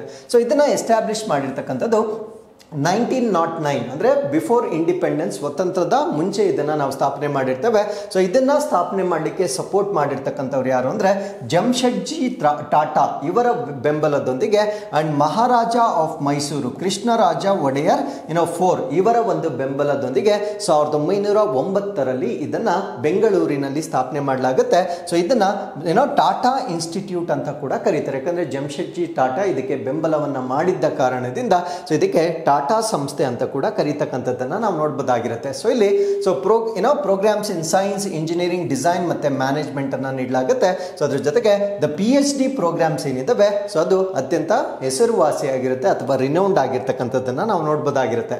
ಸೊ ಇದಕ್ಕೆ ಗ್ಲೋಬಲ್ ರೆಕಗ್ನಿಷನ್ ಅಥವಾ ಜಾಗತಿಕ ಮನ್ನಣೆ ಕೂಡ ಇದೆ. ಸೊ ಇದು institute of eminence by government of India, ಅಂದರೆ ಭಾರತ ಸರ್ಕಾರವು IISc ಶ್ರೇಷ್ಠತಾ ಸಂಸ್ಥೆ ಅಂತ ಗುರುತಿಸಿರ್ತಕ್ಕಂಥದ್ದನ್ನು ನಾವು ನೋಡ್ಬೋದಾಗಿರುತ್ತೆ. ಸೊ ಅದ್ರ ಜೊತೆಗೆ ಈ ಗ್ಲೋಬಲ್ ಇನ್ಸ್ಟಿಟ್ಯೂಟ್ಸ್ಗಳ ಒಂದು ರ್ಯಾಂಕಿಂಗ್ ಏನು ಬರುತ್ತೆ ಆ ಒಂದು ರ್ಯಾಂಕಿಂಗ್ ಪಟ್ಟಿಯಲ್ಲೂ ಕೂಡ ಸೊ ಇದು ರ್ಯಾಂಕಿಂಗ್ ಅಲ್ಲಿ ಇದು ಕೂಡ ತನ್ನ ಸ್ಥಾನವನ್ನು ಪಡೆದುಕೊಂಡಿರ್ತಕ್ಕಂಥ ಒಂದು ಪ್ರತಿಷ್ಠಿತ ಸಂಸ್ಥೆಯಾಗಿ ನಾವು ಇದನ್ನು ನೋಡ್ಬೋದಾಗಿರುತ್ತೆ. So with this let's get into question number 6. 2025ರ ವಿಶ್ವ ಸಂತೋಷ ವರದಿಯಲ್ಲಿ ಯಾವ ದೇಶವು ವಿಶ್ವದ ಅತ್ಯಂತ ಸಂತೋಷದಾಯಕ ದೇಶವೆಂದು ಸ್ಥಾನ ಪಡೆದಿದೆ? So which country has been ranked as the happiest country in the world in the world happiness index 2025? ಈ ಪ್ರಶ್ನೆಗೆ ಸರಿಯಾದ ಉತ್ತರ so once again Finland. So Finland ಈಗ ಮತ್ತೊಮ್ಮೆ ವಿಶ್ವದ ಅತ್ಯಂತ ಸಂತೋಷದಾಯಕವಾಗಿರ್ತಕ್ಕಂಥ ರಾಷ್ಟ್ರ ಅಂತ ಡಿಕ್ಲೇರ್ ಆಗಿರ್ತಕ್ಕಂಥದ್ದನ್ನು ನಾವು ನೋಡ್ಬೋದಾಗಿರುತ್ತೆ. So first place is taken by Finland, second is Denmark, third is Iceland, ಆಮೇಲೆ ಫೋರ್ತ್ ಅಲ್ಲಿ ಸ್ವೀಡನ್, ಫಿಫ್ತ್ ಅಲ್ಲಿ ನೆದರ್ಲ್ಯಾಂಡ್, ಆಮೇಲೆ ಅಮೆರಿಕಾವನ್ನು ನಾವು 24th ಪ್ಲೇಸಲ್ಲಿ ನೋಡ್ಬೋದಾಗಿರುತ್ತೆ. And Nepal is better than us, so 92nd ಪ್ಲೇಸಲ್ಲಿ ನೋಡ್ಬೋದು. Even Pakistan is better than us 109th ರ್ಯಾಂಕಿಂಗಲ್ಲಿ ನೋಡ್ಬೋದಾಗಿರುತ್ತೆ. ಸೊ ನಮ್ಮ ಭಾರತ ದೇಶ ಪಾಕಿಸ್ತಾನಕ್ಕಿಂತ ಅನ್ಹ್ಯಾಪಿ ಆಗಿರ್ತಕ್ಕಂಥದ್ದನ್ನು ಸೊ ಈ ಒಂದು ಸೂಚ್ಯಾಂಕದ ಮುಖಾಂತರ ನಾವು ನೋಡ್ಬೋದಾಗಿರುತ್ತೆ. ಸೊ ನಾವು 118ನೇ ಪ್ಲೇಸಲ್ಲಿದ್ದರೆ ಪಾಕಿಸ್ತಾನ 109ನೇ ಸ್ಥಾನವನ್ನು ಪಡೆದುಕೊಂಡಿರ್ತಕ್ಕಂಥದ್ದನ್ನು ನಾವು ನೋಡ್ಬೋದಾಗಿರುತ್ತೆ. ಏನು ಇದಕ್ಕೆ ಬಲವಾದ ಕಾರಣ ಏನು ಅಂದರೆ ಈ ಒಂದು ಸೋಷಿಯಲ್ ಸೇಫ್ಟಿ ಅಂತಕ್ಕಂಥದ್ದು. ಸೊ ಫಾರ್ ಎಕ್ಸಾಂಪಲ್ ನಮ್ಮ ಭಾರತ ದೇಶದಲ್ಲಿ ಬಹಳ ಇತ್ತೀಚೆಗೆ ಈ ಕಮ್ಯುನಲ್ ಕ್ಲಾಶಸ್ ಅಂತಕ್ಕಂಥದ್ದು ಅಥವಾ ಈ ಒಂದು ಕೋಮು ವಿವಾದಗಳು ಹೆಚ್ಚಾಗಿ ಇರ್ತಕ್ಕಂಥದ್ದನ್ನು ನಾವು ನೋಡ್ಬೋದಾಗಿರುತ್ತೆ. ಸೊ ಈ ಒಂದು ಸೆಕ್ಷನಲ್ಲಿ ನಮ್ಮ ಭಾರತ ದೇಶ ಹೆಚ್ಚಿನ ಅಂಕಗಳನ್ನು ಕಳೆದುಕೊಂಡಿರುತ್ತೆ. ಬಟ್ ಪಾಕಿಸ್ತಾನ ಈ ಸೆಕ್ಷನಲ್ಲಿ ಅಧಿಕ ಅಂಕಗಳನ್ನು ಗಳಿಸಿರುವ ಕಾರಣದಿಂದ ಸೊ ಇದು ವಿಶ್ವದ ಸಂತೋಷದ ದೇಶಗಳಲ್ಲಿ ಭಾರತ ದೇಶಕ್ಕಿಂತ ಮುಂತಿರ್ತಕ್ಕಂಥದ್ದನ್ನು ನಾವು ನೋಡ್ಬೋದಾಗಿರುತ್ತೆ. ಸೊ ನಮ್ಮ ಭಾರತ ದೇಶದ ಕರೆಂಟ್ ರ್ಯಾಂಕಿಂಗ್ 118 ಆಗಿರುತ್ತೆ. ಹೈಯೆಸ್ಟ್ ನಾವು ಸ್ಕೋರ್ ಮಾಡಿದ್ದು ಇದುವರೆಗೂ 94th ರ್ಯಾಂಕಿಂಗ್ ಅನ್ನು ಪಡೆದುಕೊಂಡಿದ್ವಿ. ಲೋಯೆಸ್ಟ್ ಬಂದು 144 ಆಗಿದೆ. ಸೊ ಅಲ್ಲಿಗೆ ನಮ್ಮ ಆವರೇಜ್ ಬಂದು 124 ಆಗಿರ್ತಕ್ಕಂಥದ್ದನ್ನು ನಾವು ನೋಡ್ಬೋದಾಗಿರುತ್ತೆ. So this is the problem. So ನಮ್ಮ ಭಾರತ ದೇಶದಲ್ಲಿ ಈ ಸೋಷಿಯಲ್ ಸಪೋರ್ಟ್ ಅಂತಕ್ಕಂಥದ್ದು ಬಹಳ ಕಡಿಮೆ ಆಗಿರ್ತಕ್ಕಂಥದ್ದನ್ನು ನಾವಿಲ್ಲಿ ಗಮನಿಸಬಹುದಾಗಿರುತ್ತೆ. ಸೊ ಇದು 2025ನೇ ವರದಿಯಾಗಿರುತ್ತೆ. So once again Finland top position ಅನ್ನು ಪಡೆದುಕೊಂಡು ಸತತವಾಗಿ 8ನೇ ವರ್ಷ ಕೂಡ ಇದು ಮೊದಲನೇ ಸ್ಥಾನದಲ್ಲಿರ್ತಕ್ಕಂಥದ್ದನ್ನು ನಾವು ನೋಡ್ಬೋದಾಗಿರುತ್ತೆ. ಸೊ ಇದನ್ನು ಪಬ್ಲಿಷ್ ಮಾಡ್ತಕ್ಕಂಥವರು well being research centre at university of Oxford. So Oxford ವಿಶ್ವವಿದ್ಯಾನಿಲಯದಲ್ಲಿ ಯೋಗಕ್ಷೇಮ ಸಂಶೋಧನಾ ಕೇಂದ್ರದಿಂದ ಪ್ರಕಟಣೆ ಮಾಡ್ತಕ್ಕಂಥ ಒಂದು ಸೂಚ್ಯಾಂಕ ಇದಾಗಿರುತ್ತೆ. So Finland is followed by other Nordic countries. So Finland ನಂತರ ನಾರ್ಡಿಕ್ ಕಂಟ್ರೀಸ್ಗಳನ್ನೇ ನಾವು ನೋಡ್ಬೋದಾಗಿರುತ್ತೆ. ಸೊ ಡೆನ್ಮಾರ್ಕ್, ಐಸ್ಲ್ಯಾಂಡ್ ಮತ್ತು ಸ್ವೀಡನ್ ರಾಷ್ಟ್ರಗಳನ್ನು ನಾವು ನೋಡ್ಬೋದಾಗಿರುತ್ತೆ. ಸೊ ಇಲ್ಲಿ ಸ್ಟ್ರಾಂಗ್ ಸಪೋರ್ಟ್ ಸಿಸ್ಟಮ್ ಇರುವ ಕಾರಣದಿಂದ ಟ್ರಸ್ಟ್ ಮತ್ತೆ ಕ್ವಾಲಿಟಿ ಆಫ್ ಲೈಫ್ ಉತ್ತಮವಾಗಿರೋದ್ರಿಂದ ಸೊ ಇವು ಸತತವಾಗಿ ಮೊದಲನೇ ರ್ಯಾಂಕಿಂಗ್ ಅನ್ನ ಅಥವಾ ಟಾಪ್ 10 ರ್ಯಾಂಕಿಂಗ್ಸ್ ಅಲ್ಲಿ ಇರ್ತಕ್ಕಂಥದ್ದನ್ನು ನಾವು ನೋಡ್ಬೋದಾಗಿರುತ್ತೆ. ಸೊ ನಮ್ಮ ಭಾರತ ದೇಶ as I told you before 118ನೇ ಸ್ಥಾನವನ್ನು ಪಡೆದುಕೊಂಡಿರುತ್ತೆ. ಸೊ ಇನ್ 2024ರಲ್ಲಿ we were in 126th position. ಇದರಿಂದ ನಾವು ಸ್ವಲ್ಪ ಬೆಟರ್ ಆಗಿರ್ತಕ್ಕಂಥದ್ದನ್ನು ನಾವಿಲ್ಲಿ ನೋಡ್ಬೋದಾಗಿರುತ್ತೆ. ಸೊ ನಮ್ಮ ಭಾರತ ದೇಶದಲ್ಲಿ ಎಕನಾಮಿಕ್ ಗ್ರೋತ್ ಆರ್ಥಿಕ ಅಭಿವೃದ್ಧಿ ಉತ್ತಮವಾಗಿ ಆಗಿದ್ದರೂ ಕೂಡ ಈ ಒಂದು ಸೋಷಿಯಲ್ ಇನ್ಇಕ್ವಾಲಿಟಿ ಅಂದರೆ ಸಾಮಾಜಿಕ ಅಸಮಾನತೆ ಮತ್ತು limited access to basic services impacted India's happiness score. ಅಂದರೆ ನಮ್ಮ ಭಾರತ ದೇಶದಲ್ಲಿ ದೇಶದಲ್ಲಿ ಈ ಬೇಸಿಕ್ ಅಥವಾ ಮೂಲಭೂತ ಸೇವೆಗಳೇನಿದ್ದಾವೆ ಸೊ ಅದಕ್ಕೆ ಸೀಮಿತ ಪ್ರವೇಶವನ್ನ ಹೊಂದಿರುವ ಕಾರಣದಿಂದ ನಮ್ಮ ಭಾರತ ದೇಶದ ಅಂಕಗಳು ಕಡಿಮೆ ಆಗಿರ್ತಕ್ಕಂಥದ್ದನ್ನು ನಾವು ನೋಡ್ಬೋದಾಗಿರುತ್ತೆ. ಸೊ ಪಾಕಿಸ್ತಾನ 109ನೇ ರ್ಯಾಂಕಿಂಗ್ ಅನ್ನು ಪಡೆದುಕೊಳ್ಳಿಕ್ಕೆ ಕಾರಣ ಏನು ಅಂದರೆ ಸೊ ಅಲ್ಲಿರ್ತಕ್ಕಂಥ ಒಂದು ಸೋಷಿಯಲ್ ಸಪೋರ್ಟ್ ಚೆನ್ನಾಗಿದೆ. ಯಾಕಂದರೆ ಅವರು ಇಸ್ಲಾಮಿಕ್ ಕಂಟ್ರಿ ಅಂತ ಡಿಕ್ಲೇರ್ ಮಾಡಿರುವ ಕಾರಣದಿಂದ ಸೊ ಅಲ್ಲಿ ಸೋಷಿಯಲ್ ಸಪೋರ್ಟ್ ಅಥವಾ ಸಾಮಾಜಿಕ ಬೆಂಬಲ ಅಂತಕ್ಕಂಥದ್ದು ಚೆನ್ನಾಗಿದೆ. ಆರ್ಥಿಕವಾಗಿ ಅವರು ಹಿಂದುಳಿದಿದ್ದರೂ ಕೂಡ ಸೊ ಈ ಒಂದು ಸೂಚ್ಯಾಂಕದಲ್ಲಿ ಅವರು ಉತ್ತಮವಾಗಿರ್ತಕ್ಕಂಥದ್ದನ್ನು ನಾವು ನೋಡ್ಬೋದಾಗಿರುತ್ತೆ. ಸೊ ಗ್ಲೋಬಲ್ ಟ್ರೆಂಡ್ಸ್ ಅನ್ನು ನಾವು ನೋಡೋದಾದ್ರೆ ಕೋಸ್ಟಾರಿಕಾ ಮತ್ತೆ ಮೆಕ್ಸಿಕೋ ಫಸ್ಟ್ ಟೈಮ್ ಟಾಪ್ 10 ಪೊಸಿಷನ್ಗೆ ಬಂದಿರತಕ್ಕಂಥದ್ದನ್ನು ನಾವು ನೋಡ್ಬೋದಾಗಿರುತ್ತೆ. ಕೋಸ್ಟಾರಿಕಾ ಮತ್ತೆ ಮೆಕ್ಸಿಕೋ ಮೊದಲ ಬಾರಿಗೆ ಅಗ್ರ 10 ಸ್ಥಾನಗಳಲ್ಲಿ ತಮ್ಮ ಸ್ಥಾನವನ್ನು ಪಡೆದುಕೊಂಡಿರುತ್ತೆ. ಕೋಸ್ಟಾರಿಕಾ 6th ಪೊಸಿಷನ್ ಅಲ್ಲಿದ್ದರೆ ಮೆಕ್ಸಿಕೋ 10th ಪೊಸಿಷನ್ ಅಲ್ಲಿ ಇರ್ತಕ್ಕಂಥದ್ದನ್ನು ನಾವು ನೋಡ್ಬೋದಾಗಿರುತ್ತೆ. ಸೊ ಅಫ್ಘಾನಿಸ್ತಾನ ಮತ್ತೊಮ್ಮೆ 147th ರ್ಯಾಂಕಿಂಗ್ ಅಥವಾ ಅನ್ಹ್ಯಾಪಿಯೆಸ್ಟ್ ಕಂಟ್ರಿ, ಅತ್ಯಂತ ಅಸಂತೋಷದಾಯಕವಾಗಿರ್ತಕ್ಕಂಥ ರಾಷ್ಟ್ರವಾಗಿ ಅಫ್ಘಾನಿಸ್ತಾನ ಇರ್ತಕ್ಕಂಥದ್ದನ್ನು ನಾವು ನೋಡ್ಬೋದಾಗಿರುತ್ತೆ. ಸೊ ಕೀ ಫ್ಯಾಕ್ಟರ್ಸ್ ಯಾವ ಅಂಶಗಳ ಮೇಲೆ ಈ ಒಂದು ರ್ಯಾಂಕಿಂಗ್ ಅನ್ನ ಮಾಡ್ತಾರೆ ಅಂದ್ರೆ ಆ ರಾಷ್ಟ್ರದ ಒಂದು GDP ಪರ್ ಕ್ಯಾಪಿಟ ಅಥವಾ GDP ತಲಾದಾಯ ಆಗಿರ್ಬೋದು, ಸೋಷಿಯಲ್ ಸಪೋರ್ಟ್ ಅಥವಾ ಸಾಮಾಜಿಕ ಬೆಂಬಲ, ಲೈಫ್ ಎಕ್ಸ್ಪೆಕ್ಟೆನ್ಸಿ ಅಂದ್ರೆ ಜೀವಿತಾವಧಿ, ಫ್ರೀಡಮ್ ಅಲ್ಲಿರ್ತಕ್ಕಂಥ ಸ್ವೇಚ್ಛತೆ, ಜನರಾಸಿಟಿ ಅಂದ್ರೆ ಅಲ್ಲಿರ್ತಕ್ಕಂಥ ಔದಾರ್ಯತೆ, ಮತ್ತೆ ಪರ್ಸೆಪ್ಷನ್ ಆಫ್ ಕರಪ್ಷನ್ ಸೊ ಅಲ್ಲಿರ್ತಕ್ಕಂಥ ಭ್ರಷ್ಟಾಚಾರ. ಆಬ್ವಿಯಸ್ಲಿ ಇದರಲ್ಲಿ ಸೊ ನಾವು ಅತ್ಯಂತ ಹೆಚ್ಚಿನ ಅಂಕಗಳನ್ನು ಕಳ್ಕೊಂಡಿರ್ತೇವೆ. ಸೊ ಅದ್ರ ಜೊತೆಗೆ ಸೋಷಿಯಲ್ ಕನೆಕ್ಷನ್, ಸಾಮಾಜಿಕ ಸಂಪರ್ಕ ಹೇಗಿದೆ, ಟ್ರಸ್ಟ್ ಅಥವಾ ನಂಬಿಕೆ ಹೇಗಿದೆ, ಕೈಂಡ್ನೆಸ್ ಅಥವಾ ದಯೆ ಹೇಗಿದೆ, ಸೊ ಇವೆಲ್ಲದರ ಆಧಾರದ ಮೇಲೆ ಈ ಒಂದು ರ್ಯಾಂಕಿಂಗ್ ಅನ್ನ ಡಿಸೈಡ್ ಮಾಡ್ತಕ್ಕಂಥದ್ದನ್ನ ನಾವು ನೋಡಬಹುದಾಗಿರುತ್ತೆ. So with this let's get into question number 7. PPP public private partnership ಮಾದರಿ ಅಡಿಯಲ್ಲಿ ಸೊ ದೇಶದ ಮೊದಲ ಹಸಿರು ತ್ಯಾಜ್ಯ ಸಂಸ್ಕರಣಾ ಘಟಕವನ್ನು ಸ್ಥಾಪಿಸಲು ಯಾವ ಭಾರತೀಯ ನಗರ ಸಜ್ಜಾಗಿದೆ? So which Indian city is set to establish the country's first green waste processing plant under PPP model? So ನಮ್ಮ ಭಾರತ ದೇಶದಲ್ಲಿ ಮೊಟ್ಟ ಮೊದಲ ಬಾರಿಗೆ ಗ್ರೀನ್ ವೇಸ್ಟ್ ಪ್ರೊಸೆಸಿಂಗ್ ಅಂದ್ರೆ ಹಸಿರು ತ್ಯಾಜ್ಯವನ್ನ ಸಂಸ್ಕರಣೆ ಮಾಡ್ತಕ್ಕಂಥ ಸ್ಥಾವರವನ್ನ ಮೊಟ್ಟ ಮೊದಲ ಬಾರಿಗೆ ಸಾರ್ವಜನಿಕ ಮತ್ತು ಖಾಸಗಿ ಸಹಭಾಗಿತ್ವದ ಅಡಿಯಲ್ಲಿ ಸ್ಥಾಪನೆ ಮಾಡ್ತಾ ಇದ್ದಾರೆ. ಎಲ್ಲಿ ಸ್ಥಾಪನೆ ಮಾಡ್ತಾ ಇದ್ದಾರೆ ಅನ್ನೋದು ನಮ್ಮ ಪ್ರಶ್ನೆ ಆಗಿತ್ತು. ಸೊ ಇದನ್ನ ಇಂದೋರ್ನಲ್ಲಿ ಸ್ಥಾಪನೆ ಮಾಡ್ತಾ ಇರ್ತಕ್ಕಂಥದ್ದನ್ನ ನಾವು ನೋಡಬಹುದಾಗಿರುತ್ತೆ. ಏನಿದು ಅನ್ನೋದನ್ನ ಈ ಒಂದು ಆರ್ಟಿಕಲ್ ಅಲ್ಲಿ ನಾವು ಡಿಸ್ಕಸ್ ಮಾಡ್ತಾ ಬರೋಣ. ಇದನ್ನ ನಾವು first green waste processing plant ಅಂತ ಕರಿತೇವೆ. ಅಂದ್ರೆ ಭಾರತ ದೇಶದ ಪ್ರಪ್ರಥಮ ಹಸಿರು ತ್ಯಾಜ್ಯ ಸಂಸ್ಕರಣಾ ಘಟಕ ಅಂತ ನಾವು ಇದನ್ನ ಹೇಳ್ಬೋದಾಗಿರುತ್ತೆ. ಸೊ ಇದು ವೇಸ್ಟ್ ಅನ್ನ ನಾವು ಸಸ್ಟೈನಬಲ್ ಆಗಿ ಅಂದ್ರೆ ಈ ಒಂದು ತ್ಯಾಜ್ಯ ವಸ್ತುಗಳನ್ನ ಸುಸ್ಥಿರವಾಗಿ ಅದನ್ನ ಬಳಕೆ ಮಾಡುವ ಉದ್ದೇಶದಿಂದ ಈ ಉಪಕ್ರಮವನ್ನ ಇಂಡೋರ್ನಲ್ಲಿ ಸ್ಟಾರ್ಟ್ ಮಾಡಿರ್ತಕ್ಕಂಥದ್ದನ್ನ ನಾವು ನೋಡಬಹುದಾಗಿರುತ್ತೆ. ಸೊ ಇದರಲ್ಲಿ ಏನ್ ಮಾಡ್ತಾರೆ, what is green waste management ಅಂತ ನಾವು ನೋಡೋದಾದ್ರೆ, ಗ್ರೀನ್ ವೇಸ್ಟ್ ಏನಿರುತ್ತೆ ಅಂದ್ರೆ ಹಸಿರು ತ್ಯಾಜ್ಯ ಏನಿರುತ್ತೆ, ಹಸಿರು ತ್ಯಾಜ್ಯ ಅಂದ್ರೆ ವುಡ್ ಮರ ಆಗಿರ್ಬೋದು, ಮತ್ತೆ ಅದರ ಬ್ರಾಂಚಸ್ ಅಥವಾ ಅದರ ಕೊಂಬೆಗಳಾಗಿರ್ಬೋದು, ಅಂಡ್ ಲೀವ್ಸ್ ಅದರ ಎಲೆಗಳಾಗಿರ್ಬೋದು. ಫಾರ್ ಎಕ್ಸಾಂಪಲ್ ಇವಾಗ ಈ ಪಂಜಾಬ್ ಮತ್ತು ಹರಿಯಾಣದಲ್ಲಿ ಕೃಷಿ ತ್ಯಾಜ್ಯಗಳನ್ನ ಬರ್ನ್ ಮಾಡ್ತಾರೆ. ಸೊ ಅದನ್ನ ಸ್ಟಬಲ್ ಬರ್ನಿಂಗ್ ಅಂತ ಹೇಳ್ತೇವೆ. ಸೊ ಅದರಿಂದ ದೆಹಲಿಯ ಈ ರೀತಿಯ ಕ್ಯಾಪಿಟಲ್ ಸಿಟಿಯಲ್ಲಿ ಸೊ ಪೊಲ್ಯೂಷನ್ ಜಾಸ್ತಿ ಆಗ್ತಾ ಇದೆ. ಸೊ ಇದರಿಂದ ಪ್ರಪಂಚದಲ್ಲಿಯೇ ಈ ಒಂದು ಕ್ಯಾಪಿಟಲ್ ಸಿಟಿ ಮೋಸ್ಟ್ ಪೊಲ್ಯೂಟೆಡ್ ಅಲ್ಲಿ ಸೊ ದೆಹಲಿಯನ್ನ ನಾವು ನೋಡಬಹುದಾಗಿರುತ್ತೆ. ಇನ್ಸ್ಟೆಡ್ ಆಫ್ ದಟ್ ಈ ಒಂದು ವುಡ್ ಬ್ರಾಂಚಸ್ ಮತ್ತೆ ಲೀವ್ಸ್ ಅನ್ನ ನಾವು ಈ ರೀತಿಯಾಗಿ ಸಸ್ಟೈನಬಲ್ ಆಗಿ ನಾವು ಕನ್ವರ್ಟ್ ಮಾಡಿದಾಗ ಸೊ ರೈತರಿಗೆ ಆದಾಯ ಕೂಡ ಬರುತ್ತೆ. ಅದರಿಂದ ನಾವು ಪರಿಸರವನ್ನು ಕೂಡ ನಾವು ಸುಸ್ಥಿರವಾಗಿ ಕಾಪಾಡಬಹುದಾಗಿರುತ್ತೆ. ಈ ರೀತಿಯ ಸಸ್ಯದ ಭಾಗಗಳನ್ನ ಈಕೋ ಫ್ರೆಂಡ್ಲಿ ಪ್ರಾಡಕ್ಟ್ಸ್ ಗಳಾಗಿ ಕನ್ವರ್ಟ್ ಮಾಡ್ತಾರೆ. ಏನಾಗಿ ಕನ್ವರ್ಟ್ ಮಾಡ್ತಾರೆ ಅಂದ್ರೆ ವುಡನ್ ಪೆಲೆಟ್ಸ್ಗಳು ಮತ್ತೆ ಸಾಡಸ್ಟ್ ಆಗಿ ಕನ್ವರ್ಟ್ ಮಾಡ್ತಾರೆ. ಪೆಲೆಟ್ಗಳು ಅಂದ್ರೆ ಸೊ ಇದನ್ನ ಉಂಡೆಗಳು, ಮರದ ಉಂಡೆಗಳಾಗಿ ಅಥವಾ ಮರದ ಪುಡಿಯಂತಹ ಪರಿಸರ ಸ್ನೇಹಿ ಉತ್ಪನ್ನಗಳಾಗಿ ಅದನ್ನ ಕನ್ವರ್ಟ್ ಮಾಡ್ತಾರೆ.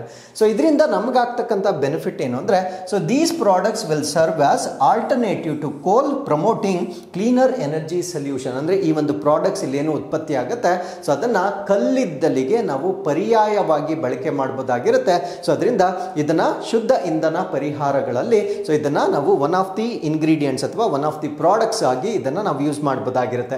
ಹಾಗಿದ್ರೆ ಯಾವ ಸ್ಥಳದಲ್ಲಿ ಇದನ್ನ ಡೆವಲಪ್ ಮಾಡ್ತಾ ಇದ್ದಾರೆ ಅಂದ್ರೆ it is developed under at 55,000 square feet in Bicholi Hapsi Indore. So Indore ನಲ್ಲಿ ಬಿಚೋಲಿ ಆಪ್ಸಿ ಅಂತಕ್ಕಂಥ ಒಂದು ಪ್ಲೇಸ್ ಅಲ್ಲಿ ಸೊ ಇದನ್ನ ಡೆವಲಪ್ ಮಾಡ್ತಾ ಇರ್ತಕ್ಕಂಥದ್ದನ್ನ ನಾವು ನೋಡಬಹುದಾಗಿರುತ್ತೆ. ಸೊ ಈ ಒಂದು ಪ್ಲಾಂಟ್ ಏನಿದೆ 30 tons of green waste daily. So ಪ್ರತಿದಿನ 30 ಟನ್ಗಳಷ್ಟು ಹಸಿರು ತ್ಯಾಜ್ಯವನ್ನ ಪ್ರೋಸೆಸ್ ಮಾಡ್ತಕ್ಕಂಥ ಕೆಪಾಸಿಟಿ ಇರುತ್ತೆ. And it can be increase to 60 to 70 ton during seasons peak seasons ಅಲ್ಲಿ ಅಂದ್ರೆ ಈ ಒಂದು ಎಲೆ ಉದಿರ್ತಕ್ಕಂಥ ಸೀಸನ್ಗಳಲ್ಲಿ ಸೊ ಅದರ ಕೆಪಾಸಿಟಿಯನ್ನ 60ರಿಂದ 70ಕ್ಕೆ ರೇಸ್ ಮಾಡ್ಕೊಳ್ಬೋದಾಗಿರುತ್ತೆ. ಸೊ ಇದರ ರೆವಿನ್ಯೂ ಮಾಡೆಲ್ ಅಥವಾ ಆದಾಯ ಮಾದರಿಯನ್ನ ನಾವು ನೋಡೋದಾದ್ರೆ ಇಂಡೋರ್ ಮುನ್ಸಿಪಲ್ ಕಾರ್ಪೊರೇಷನ್, ಇದನ್ನ ನಾವು IMC ಅಂತ ಹೇಳ್ತೇವೆ. So this is going to earn 3000 rupees per ton in royalties. ಅಂದ್ರೆ 1 ಟನ್ ಪ್ರೋಸೆಸ್ ಮಾಡಿದಾಗ ಅವರಿಗೆ 3000 ರೂಪಾಯಿ ರಾಯಧನ ಗಳಿಸ್ತಕ್ಕಂಥದ್ದನ್ನ ನಾವು ನೋಡ್ಬೋದಾಗಿರುತ್ತೆ. ಸೊ ಅದಾದ್ಮೇಲೆ ಪಾರ್ಟ್ನರ್ಶಿಪ್, ಸೊ ಇದನ್ನ ಡೆವಲಪ್ ಮಾಡ್ತಕ್ಕಂಥ ಒಂದು ಪಾಲುದಾರಿಕೆ ಯಾರ್ಯಾರಿಗಿರುತ್ತೆ ಅಂದ್ರೆ IMC ಮತ್ತೆ astronomical industries private limited. So ಇವರಿಬ್ರು ಕೂಡ ಕೊಲಾಬರೇಷನ್ ಆಗಿ ಸೊ ಈ ಒಂದು ಪ್ಲಾಂಟ್ ಅನ್ನ ಡೆವಲಪ್ ಮಾಡ್ತಾ ಇದ್ದಾರೆ. ಸೊ ಇದರಲ್ಲಿ IMC ಅಂದ್ರೆ ಇಂಡೋರ್ ಮುನ್ಸಿಪಲ್ ಕಾರ್ಪೊರೇಷನ್ ಅದಕ್ಕೆ ಬೇಕಾಗಿರ್ತಕ್ಕಂಥ ಲ್ಯಾಂಡ್ ಮತ್ತೆ ರಾ ವೇಸ್ಟ್ ಅನ್ನ ಪ್ರೊವೈಡ್ ಮಾಡಿದ್ರೆ, ಸೊ ಇವರು private partner landless infrastructure installation ಮತ್ತೆ ಆಪರೇಷನ್. ಸೊ ಇನ್ನೊಬ್ರು ಪಾರ್ಟ್ನರ್ ಏನಿದ್ದಾರೆ ಅವರು ಇನ್ಸ್ಟಾಲೇಷನ್ ಮತ್ತೆ ಅದರ ಕಾರ್ಯಾಚರಣೆ ಏನಿದೆ ಸೊ ಅದರ ಬಗ್ಗೆ ನೋಡ್ಕೊಳ್ತಕ್ಕಂಥದ್ದನ್ನ ನಾವಿಲ್ಲಿ ನೋಡ್ಬೋದಾಗಿರುತ್ತೆ. So with this let's get into question number 8. May 2025ರಲ್ಲಿ LVM-3 ರಾಕೆಟ್ ಬಳಸಿ ಅಮೆರಿಕ ಮೂಲದ ಉಪಗ್ರಹವನ್ನು ಉಡಾಯಿಸಲು ಇಸ್ರೋದ ಯಾವ ವಾಣಿಜ್ಯ ವಿಭಾಗವು ಸಿದ್ಧವಾಗಿದೆ? So which ISRO commercial arm is set to launch a US based satellite using LVM-3 rocket in May 2025. So May 2025ಕ್ಕೆ ಸೊ ಇಸ್ರೋದವರು ಅಮೆರಿಕದ ಸ್ಯಾಟಲೈಟ್ ಅನ್ನು ಲಾಂಚ್ ಮಾಡ್ತಾ ಇದ್ದಾರೆ. ಸೊ ಆ ಒಂದು ಸ್ಯಾಟಲೈಟ್ ಅನ್ನು ಲಾಂಚ್ ಮಾಡ್ತಾ ಇರ್ತಕ್ಕಂಥ ಇಸ್ರೋದ ವಿಂಗ್ ಯಾವುದು ಅನ್ನೋದು ನಮ್ಮ ಪ್ರಶ್ನೆ ಆಗಿರುತ್ತೆ. ಈ ಪ್ರಶ್ನೆಗೆ ಸರಿಯಾದ ಉತ್ತರ ನ್ಯೂ ಸ್ಪೇಸ್ ಇಂಡಿಯಾ ಲಿಮಿಟೆಡ್ ಅಥವಾ NSIL ಅಂತ ನಾವೇನು ಹೇಳ್ತೇವೆ. ಸೊ ಇವರು ಈ ಒಂದು ಇಸ್ರೋದ ಕಮರ್ಷಿಯಲ್ ವಿಂಗ್ ಆಗಿರ್ತಾರೆ. ಸೊ ಇವರು ಬೇರೆ ದೇಶದ ಸ್ಯಾಟಲೈಟ್ಗಳನ್ನು ಲಾಂಚ್ ಮಾಡ್ತಕ್ಕಂಥ ರೆಸ್ಪಾನ್ಸಿಬಿಲಿಟಿಯನ್ನ ಸೊ ಈ ಒಂದು ನ್ಯೂ ಸ್ಪೇಸ್ ಇಂಡಿಯಾ ಲಿಮಿಟೆಡ್ಗೆ ಕೊಟ್ಟಿರ್ತಕ್ಕಂಥದ್ದನ್ನು ನಾವು ನೋಡ್ಬೋದಾಗಿರುತ್ತೆ. ಸೊ ಇವರು ಈಗ ಅಮೆರಿಕದ ಸ್ಯಾಟಲೈಟ್ ಅನ್ನ ಲಾಂಚ್ ಮಾಡ್ತಕ್ಕಂಥದ್ದನ್ನು ನಾವು ನೋಡ್ಬೋದಾಗಿರುತ್ತೆ. ಸೊ ಇವರು ನಾನು ಹೇಳ್ತಾ ಇರ್ತಕ್ಕಂಥ NICL ಅಂದ್ರೆ ನ್ಯೂ ಸ್ಪೇಸ್ ಇಂಡಿಯಾ ಲಿಮಿಟೆಡ್ ಯಾರು ಇರ್ತಾರೆ ಸೊ ಇವರು ಇಸ್ರೋಸ್ ಕಮರ್ಷಿಯಲ್ ಆರ್ಮ್ ಆಗಿರುತ್ತೆ. ಅಂದ್ರೆ ಇಸ್ರೋದ ಒಂದು ವಾಣಿಜ್ಯ ಆರ್ಮ್ ಅಥವಾ ವಿಂಗ್ ಆಗಿ ನಾವು ನೋಡ್ಬೋದಾಗಿರುತ್ತೆ. ಸೊ ಇವರು ಇಂಟರ್ನ್ಯಾಷನಲ್ ಕ್ಲೈಂಟ್ಸ್ ಅಂದ್ರೆ ಅಂತಾರಾಷ್ಟ್ರೀಯ ಕ್ಲೈಂಟ್ಸ್ ಯಾರಿರ್ತಾರೆ ಸೊ ಅವರ ಸ್ಯಾಟಲೈಟ್ಗಳನ್ನು ಲಾಂಚ್ ಮಾಡ್ತಕ್ಕಂಥ ರೆಸ್ಪಾನ್ಸಿಬಿಲಿಟಿಯನ್ನ ಹೊಂದಿರ್ತಾರೆ. ಸೊ ಈಗ ಅಮೆರಿಕದ ಸ್ಯಾಟಲೈಟ್ ಅನ್ನ ಅವರೇನು ಲಾಂಚ್ ಮಾಡ್ತಾ ಇದ್ದಾರೆ ಆ ಸ್ಯಾಟಲೈಟ್ ಅನ್ನ ನಾವು ಬ್ಲಾಕ್ 2 ಬ್ಲೂ ಬೋರ್ಡ್ ಸ್ಯಾಟಲೈಟ್ ಅಂತ ಹೇಳ್ತೇವೆ. So this is the name of the satellite ಆಗಿರುತ್ತೆ. ಈ ಸ್ಯಾಟಲೈಟ್ ನ ಮಾಲೀಕರು ಯಾರು ಅಂದ್ರೆ AST space mobile US based company ಆಗಿರುತ್ತೆ. ಅಂದ್ರೆ US ಮೂಲದ ಒಂದು ಕಂಪನಿ. ಆ ಕಂಪನಿಯನ್ನು ನಾವು AST ಸ್ಪೇಸ್ ಮೊಬೈಲ್ ಅಂತ ಹೇಳ್ತೇವೆ. ಸೊ ಅವರ ಒಡೆತನದಲ್ಲಿರ್ತಕ್ಕಂಥ ಈ ಒಂದು ಉಪಗ್ರಹವನ್ನ ಲಾಂಚ್ ಮಾಡಲಾಗಿರುತ್ತೆ. So what is the purpose? ಈ ಸ್ಯಾಟಲೈಟ್ ಅನ್ನ ಯಾವ ಕಾರಣಕ್ಕಾಗಿ ಅವರು ಲಾಂಚ್ ಮಾಡ್ತಾ ಇದ್ದಾರೆ ಅಂದ್ರೆ provide direct broadband connectivity to mobile devices. ಅಂದ್ರೆ ಮೊಬೈಲ್ ಸಾಧನಗಳಿಗೆ ನೇರವಾಗಿ ಬ್ರಾಡ್ ಬ್ಯಾಂಡ್ ಸಂಪರ್ಕವನ್ನ ಕೊಡ್ತಕ್ಕಂಥದ್ದು. ಅಂದ್ರೆ ಈ ಒಂದು ಇಂಟರ್ನೆಟ್ ಸಂಪರ್ಕವನ್ನ ಸೊ ಈ ಒಂದು ಉಪಗ್ರಹದ ಮೂಲಕ ನೇರವಾಗಿ ಕೊಡ್ತಕ್ಕಂಥದ್ದು ಇವರ ಉದ್ದೇಶವಾಗಿರುತ್ತೆ. ಸೊ ಎಲ್ಲೆಲ್ಲಿ ಈ ಒಂದು ಕಮ್ಯುನಿಕೇಶನ್ ಗ್ಯಾಪ್ ಇರುತ್ತೆ ಆ ಕಮ್ಯುನಿಕೇಶನ್ ಗ್ಯಾಪ್ ಅನ್ನ ಫಿಲ್ ಮಾಡ್ತಕ್ಕಂಥ ಉದ್ದೇಶದಿಂದ ಈ ಸ್ಯಾಟಲೈಟ್ ಅನ್ನ ಲಾಂಚ್ ಮಾಡ್ತಾ ಇರ್ತಕ್ಕಂಥದ್ದನ್ನ ನಾವು ನೋಡ್ಬೋದಾಗಿರುತ್ತೆ. ಸೊ ಇದನ್ನ ಲಾಂಚ್ ಮಾಡಲಿಕ್ಕೆ ಬಳಕೆ ಮಾಡ್ತಕ್ಕಂಥ ರಾಕೆಟ್ ಯಾವುದು ಅಂದ್ರೆ LVM-3 ಅನ್ನ ಲಾಂಚ್ ಮಾಡ್ತಾ ಇದ್ದಾರೆ. ಸೊ LVM-3 ಅನ್ನ ನಾವು ಇಸ್ರೋಸ್ ಹೆವಿಯೆಸ್ಟ್ ಲಾಂಚ್ ವೆಹಿಕಲ್ ಅಂತ ಹೇಳ್ತೇವೆ. ಹೆವಿಯೆಸ್ಟ್ ಅಂದ್ರೆ ಅತ್ಯಂತ ಭಾರದ ಲಾಂಚ್ ವೆಹಿಕಲ್ ಅಲ್ಲ, ಅತ್ಯಂತ ಹೆಚ್ಚಿನ ವೆಯ್ಟ್ ಅನ್ನ ತೆಗೆದುಕೊಂಡು ಹೋಗ್ತಕ್ಕಂಥ ಸಾಮರ್ಥ್ಯವನ್ನ ಹೊಂದಿರತಕ್ಕಂಥ ರಾಕೆಟ್ ಆಗಿರುತ್ತೆ. ಸೊ ಅದನ್ನ ನಾವು LVM-3 ಅಂತ ಹೇಳ್ತೇವೆ. So it is known for successful missions like Chandrayaan 2 ಮತ್ತೆ ಗಗನಯಾನ್ ಪ್ರಿಪರೇಷನ್ಸ್. ಅಂದ್ರೆ ಚಂದ್ರಯಾನ್ 2 ಮತ್ತೆ ಗಗನಯಾನ್ ಸಿದ್ಧತೆಗಳಂತಹ ಯಶಸ್ವಿ ಕಾರ್ಯಾಚರಣೆಗಳಿಗೆ ಇದನ್ನ ಉಪಯೋಗಿಸ್ತಾ ಇರ್ತಕ್ಕಂಥದ್ದನ್ನ ನಾವು ನೋಡ್ಬೋದಾಗಿರುತ್ತೆ. ಸೊ ಇದರಿಂದ ಆಗ್ತಕ್ಕಂಥ ಎಕನಾಮಿಕ್ ಇಂಪ್ಯಾಕ್ಟ್ ಆಬ್ವಿಯಸ್ಲಿ ನಾವು ಬೇರೆ ದೇಶದ ಸ್ಯಾಟಲೈಟ್ಗಳು ಅಥವಾ ಈ ಉಪಗ್ರಹಗಳನ್ನು ಲಾಂಚ್ ಮಾಡಿದ್ರೆ obviously it is going to bring revenue. So ನಮ್ಮ ಭಾರತ ದೇಶಕ್ಕೆ ಆದಾಯವನ್ನು ಗಳಿಸಿಕೊಡುತ್ತೆ. ಸೊ ಇದನ್ನು ನಾವು USಗೆ ಫ್ರೀ ಆಫ್ ಕಾಸ್ಟ್ ಆಗಿ ಮಾಡೋ ಅವಶ್ಯಕತೆ ಇಲ್ಲ. So they have to pay for this. So ಇದರಿಂದ ಸೊ ನಮ್ಮ ರಾಷ್ಟ್ರಕ್ಕೆ ಎಕಾನಮಿ ಬರ್ತಕ್ಕಂಥದ್ದನ್ನು ನಾವು ನೋಡ್ಬೋದಾಗಿರುತ್ತೆ. So with this let's get into question number 9. ಸ್ವಾತಂತ್ರ್ಯದ ಭವಿಷ್ಯ ನಡೆಸಿದ ಜಾಗತಿಕ ವಾಕ್ ಸ್ವಾತಂತ್ರ್ಯ ಸಮೀಕ್ಷೆಯಲ್ಲಿ ಭಾರತದ ಸ್ಥಾನ ಎಷ್ಟು? So what is India's rank in the global free speech survey conducted by the future of free speech. So future of free speech ಇವರು ಒಂದು ಸರ್ವೆನ ಕಂಡಕ್ಟ್ ಮಾಡಿರ್ತಾರೆ. ಈ ಒಂದು ಸರ್ವೆಯ ಪ್ರಕಾರ ನಮ್ಮ ಭಾರತ ದೇಶದ ಫ್ರೀ ಸ್ಪೀಚ್ ಎಷ್ಟಿದೆ ಅಥವಾ ನಮ್ಮ ಭಾರತ ದೇಶದ ವಾಕ್ ಸ್ವಾತಂತ್ರ್ಯದಲ್ಲಿ ನಾವು ಎಷ್ಟನೇ ರ್ಯಾಂಕ್ ಅನ್ನು ಪಡೆದುಕೊಂಡಿದ್ದೇವೆ? ಸೊ ಈ ಪ್ರಶ್ನೆಗೆ ಸರಿಯಾದ ಉತ್ತರ ನಾವು ಪ್ರಪಂಚದಲ್ಲಿಯೇ 24ನೇ ರ್ಯಾಂಕ್ ರ್ಯಾಂಕ್ ಅನ್ನ ಪಡೆದುಕೊಂಡಿರ್ತಕ್ಕಂಥದ್ದನ್ನು ನಾವು ನೋಡಬಹುದಾಗಿರುತ್ತೆ. So India takes 24th spot in free speech ಸರ್ವೆಯಲ್ಲಿ 24ನೇ ಸ್ಥಾನವನ್ನು ಪಡೆದುಕೊಂಡಿರ್ತಕ್ಕಂಥದ್ದನ್ನು ನಾವು ನೋಡಬಹುದಾಗಿರುತ್ತೆ. ಟೋಟಲ್ ಇವರು 33 ಕಂಟ್ರೀಸ್ಗಳಲ್ಲಿ ಈ ಒಂದು ಸರ್ವೆಯನ್ನು ಮಾಡಿರ್ತಾರೆ. ಸೊ ಇದು ಒಂದು US ಬೇಸ್ಡ್ ಥಿಂಕ್ ಟ್ಯಾಂಕ್ ಮಾಡಿರ್ತಕ್ಕಂಥ ಸರ್ವೆಯ ಪ್ರಕಾರ ನಾವು 24ನೇ ಸ್ಥಾನವನ್ನು ಪಡೆದುಕೊಂಡಿರ್ತಕ್ಕಂಥದ್ದನ್ನು ನಾವು ನೋಡಬಹುದಾಗಿರುತ್ತೆ. ಸೊ ಈ ಒಂದು ಸೂಚ್ಯಾಂಕವನ್ನ ಏನಂತ ಟೈಟಲ್ ಮಾಡಿರ್ತಾರೆ ಅಂದ್ರೆ ವರ್ಲ್ಡ್ ಸಪೋರ್ಟ್ಸ್ ಫ್ರೀ ಸ್ಪೀಚ್ ಅಂತ ಇದಕ್ಕೆ ಟೈಟಲ್ ಮಾಡಿರ್ತಾರೆ. ಸೊ ನಮ್ಮ ಭಾರತ ದೇಶ 62.6 ಅಂಕಗಳನ್ನು ಗಳಿಸಿರುತ್ತೆ. ಸೊ ಇದರಿಂದ we are in between south Africa ಮತ್ತೆ ಲೆಬನನ್ ಮಧ್ಯದಲ್ಲಿರ್ತಕ್ಕಂಥ ರಾಷ್ಟ್ರವಾಗಿ ನಾವು ನೋಡಬಹುದಾಗಿರುತ್ತೆ. ಸೊ ಗ್ಲೋಬಲ್ ಟ್ರೆಂಡ್ಸ್ ಜಾಗತಿಕ ಪ್ರವೃತ್ತಿಗಳನ್ನು ನಾವು ನೋಡೋದಾದ್ರೆ ಸ್ಕ್ಯಾಂಡಿನೇವಿಯನ್ ಕಂಟ್ರೀಸ್ ಆಗಿರ್ತಕ್ಕಂಥ ನಾರ್ವೆ ಮತ್ತೆ ಡೆನ್ಮಾರ್ಕ್ ಇದರಲ್ಲೂ ಟಾಪ್ ಪೊಸಿಷನ್ ಅಲ್ಲಿ ಇರ್ತಕ್ಕಂಥದ್ದನ್ನು ನಾವು ನೋಡಬಹುದಾಗಿರುತ್ತೆ. So India was identified as the case of democratic backsliding ಅಂತ ಭಾರತವನ್ನ ಐಡೆಂಟಿಫೈ ಮಾಡಿದ್ದಾರೆ. ಅಂದ್ರೆ ಡೆಮೋಕ್ರಸಿ ಅಂದ್ರೆ ಅಲ್ಲಿ ವಾಕ್ ಸ್ವಾತಂತ್ರ್ಯ ಉತ್ತಮವಾಗಿರಬೇಕು, ಪ್ರಜಾಪ್ರಭುತ್ವದ ಹಿನ್ನಡೆ ಅಂತ ಈ ಒಂದು ಇಂಡೆಕ್ಸ್ ನಲ್ಲಿ ಸೂಚಿಸಲಾಗ್ತಾ ಇದೆ. Because public support for free speech does not align with its actual protection. ಅಂದ್ರೆ ನಾವೇನು ಸಂವಿಧಾನದಲ್ಲಿ ನಮಗೇನು ಈ ಒಂದು ಫ್ರೀ ಸ್ಪೀಚ್ ಅಂತ ಪ್ರಾವಿಷನ್ ಅನ್ನು ಕೊಟ್ಟಿದ್ದಾರೆ, ಸೊ ಅದಕ್ಕೆ ನಿಜವಾದ ರಕ್ಷಣೆ ಇಲ್ಲಿ ಸಿಗ್ತಾ ಇಲ್ಲ ಅಂತಕ್ಕಂಥ ಒಂದು ಮಾಹಿತಿಯನ್ನ ಈ ಒಂದು ಇಂಡೆಕ್ಸ್ ನ ಪ್ರಕಾರ ಅವರು ನೀಡ್ತಾ ಇದ್ದಾರೆ. ಹಾಗಿದ್ರೆ ಈ ಒಂದು ವಾಕ್ ಸ್ವಾತಂತ್ರ್ಯ ಅಂತಕ್ಕಂಥದ್ದು ನಮ್ಮ ಭಾರತ ದೇಶದ ಯಾವ ಆರ್ಟಿಕಲ್ ಅಲ್ಲಿ ನಾವು ನೋಡಬಹುದು ಅನ್ನೋದನ್ನ ಸೊ ನೀವು ನಮಗೆ ಕಮೆಂಟ್ಸ್ ಅಲ್ಲಿ ತಿಳಿಸಬಹುದಾಗಿರುತ್ತೆ. So with this let's get into question number 10. So ಪರಿಷ್ಕೃತ ರಾಷ್ಟ್ರೀಯ ಗೋಕುಲ್ ಮಿಷನ್ ಅಡಿಯಲ್ಲಿ ಹಸು ಸಾಕಾಣೆ ಕೇಂದ್ರಗಳನ್ನು ಸ್ಥಾಪಿಸಲು ಬಂಡವಾಳ ವೆಚ್ಚದ ಎಷ್ಟು ಶೇಕಡಾ ಸಹಾಯಧನವನ್ನು ನೀಡಲಾಗುತ್ತದೆ? So under revised Rashtriya Gokul mission what percentage of capital cost assistance is provided for establishing heifer rearing centre. Heifer ಅಂದ್ರೆ ಸೊ ಯಂಗ್ ಕೌಸ್ ಅಂತ ಕರೀತೇವೆ. ಸೊ ಅದಿನ್ನೂ ಕೂಡ ಮರಿ ಹಾಕಿರೋದಿಲ್ಲ. ಆ ರೀತಿಯ ಈಫರ್ಸ್ಗಳನ್ನು ಸಾಕಣೆ ಮಾಡಲಿಕ್ಕೆ ಎಷ್ಟು ಫಂಡ್ ಅನ್ನ ಸಹಾಯಧನವಾಗಿ ನೀಡ್ತಾರೆ ಅನ್ನೋದು ನಮ್ಮ ಪ್ರಶ್ನೆ ಆಗಿರುತ್ತೆ. ಸೊ ಈ ಪ್ರಶ್ನೆಗೆ ಸರಿಯಾದ ಉತ್ತರ 35% ಆಫ್ ದಿ ಕಾಸ್ಟ್ ಅನ್ನ ಸಹಾಯಧನವಾಗಿ ನಾವು ನೋಡಬಹುದಾಗಿರುತ್ತೆ. ಸೊ ನಾನು ಮಾತಾಡ್ತಾ ಇರ್ತಕ್ಕಂಥದ್ದು ರಾಷ್ಟ್ರೀಯ ಗೋಕುಲ್ ಮಿಷನ್, ಅದನ್ನ ಈಗ ರಿವೈಸ್ ಮಾಡಿರ್ತಾರೆ ಅಥವಾ ಪರಿಷ್ಕರಣೆ ಮಾಡಿರ್ತಾರೆ. ಸೊ ಪರಿಷ್ಕರಣೆಯಲ್ಲಿ ಏನಿದೆ ಅನ್ನೋದನ್ನ ತಿಳ್ಕೊಳ್ಳೋದಕ್ಕಿಂತ ಮುಂಚೆ ಈ ರಾಷ್ಟ್ರೀಯ ಗೋಕುಲ್ ಮಿಷನ್ ಬಗ್ಗೆ ಸ್ವಲ್ಪ ಮಾಹಿತಿಯನ್ನು ತಿಳ್ಕೊಳ್ಳೋಣ. ಸೊ ರಾಷ್ಟ್ರೀಯ ಗೋಕುಲ್ ಮಿಷನ್ ಅನ್ನ ಸ್ಥಾಪನೆ ಮಾಡಿರ್ತಕ್ಕಂಥದ್ದು ನಮ್ಮ ಭಾರತ ದೇಶದಲ್ಲಿ ಮಿಲ್ಕ್ ಪ್ರೊಡಕ್ಷನ್, ಹಾಲಿನ ಉತ್ಪಾದನೆಯನ್ನ ಜಾಸ್ತಿ ಮಾಡ್ತಕ್ಕಂಥದ್ದು. ಸೊ ಅದ್ರ ಜೊತೆಗೆ growing demands and milk marketing dairying more remunerative to the rural farmers of the country. ಅಂದ್ರೆ ನಮ್ಮ ಭಾರತ ದೇಶದ ಗ್ರಾಮೀಣ ಜನರಿಗೆ ಸೊ ಇದರಿಂದ ಹೆಚ್ಚಿನ ಆದಾಯವನ್ನ ಬರುವ ಹಾಗೆ ಮಾಡುವ ಉದ್ದೇಶದಿಂದ ಸೊ ಈ ಒಂದು ರಾಷ್ಟ್ರೀಯ ಗೋಕುಲ್ ಮಿಷನ್ ಅನ್ನ ಸ್ಟಾರ್ಟ್ ಮಾಡಿರ್ತಾರೆ. ಸೊ ಇದರಲ್ಲಿ ಪಾರ್ಟಿಸಿಪೇಟ್ ಮಾಡಬೇಕಾದ್ರೆ ಯಾವ ಅರ್ಹತೆ ಅಥವಾ ಎಲಿಜಿಬಿಲಿಟಿ ಇರಬೇಕಾಗಿರುತ್ತೆ ಅಂದ್ರೆ ಇಂಡಿವಿಜುವಲ್ ಫಾರ್ಮರ್ಸ್ ಇದರಲ್ಲಿ ಪಾರ್ಟಿಸಿಪೇಟ್ ಮಾಡಬಹುದಾಗಿರುತ್ತೆ. ಸೆಕ್ಷನ್ 8 ಕಂಪನೀಸ್ ಅಂದ್ರೆ ಈ ಟ್ರಸ್ಟ್ಗಳು, NGOಗಳು, ಸೊ ಇವರು ಕೂಡ ಇದರ ಪ್ರಯೋಜನವನ್ನ ಪಡಿಬಹುದಾಗಿರುತ್ತೆ.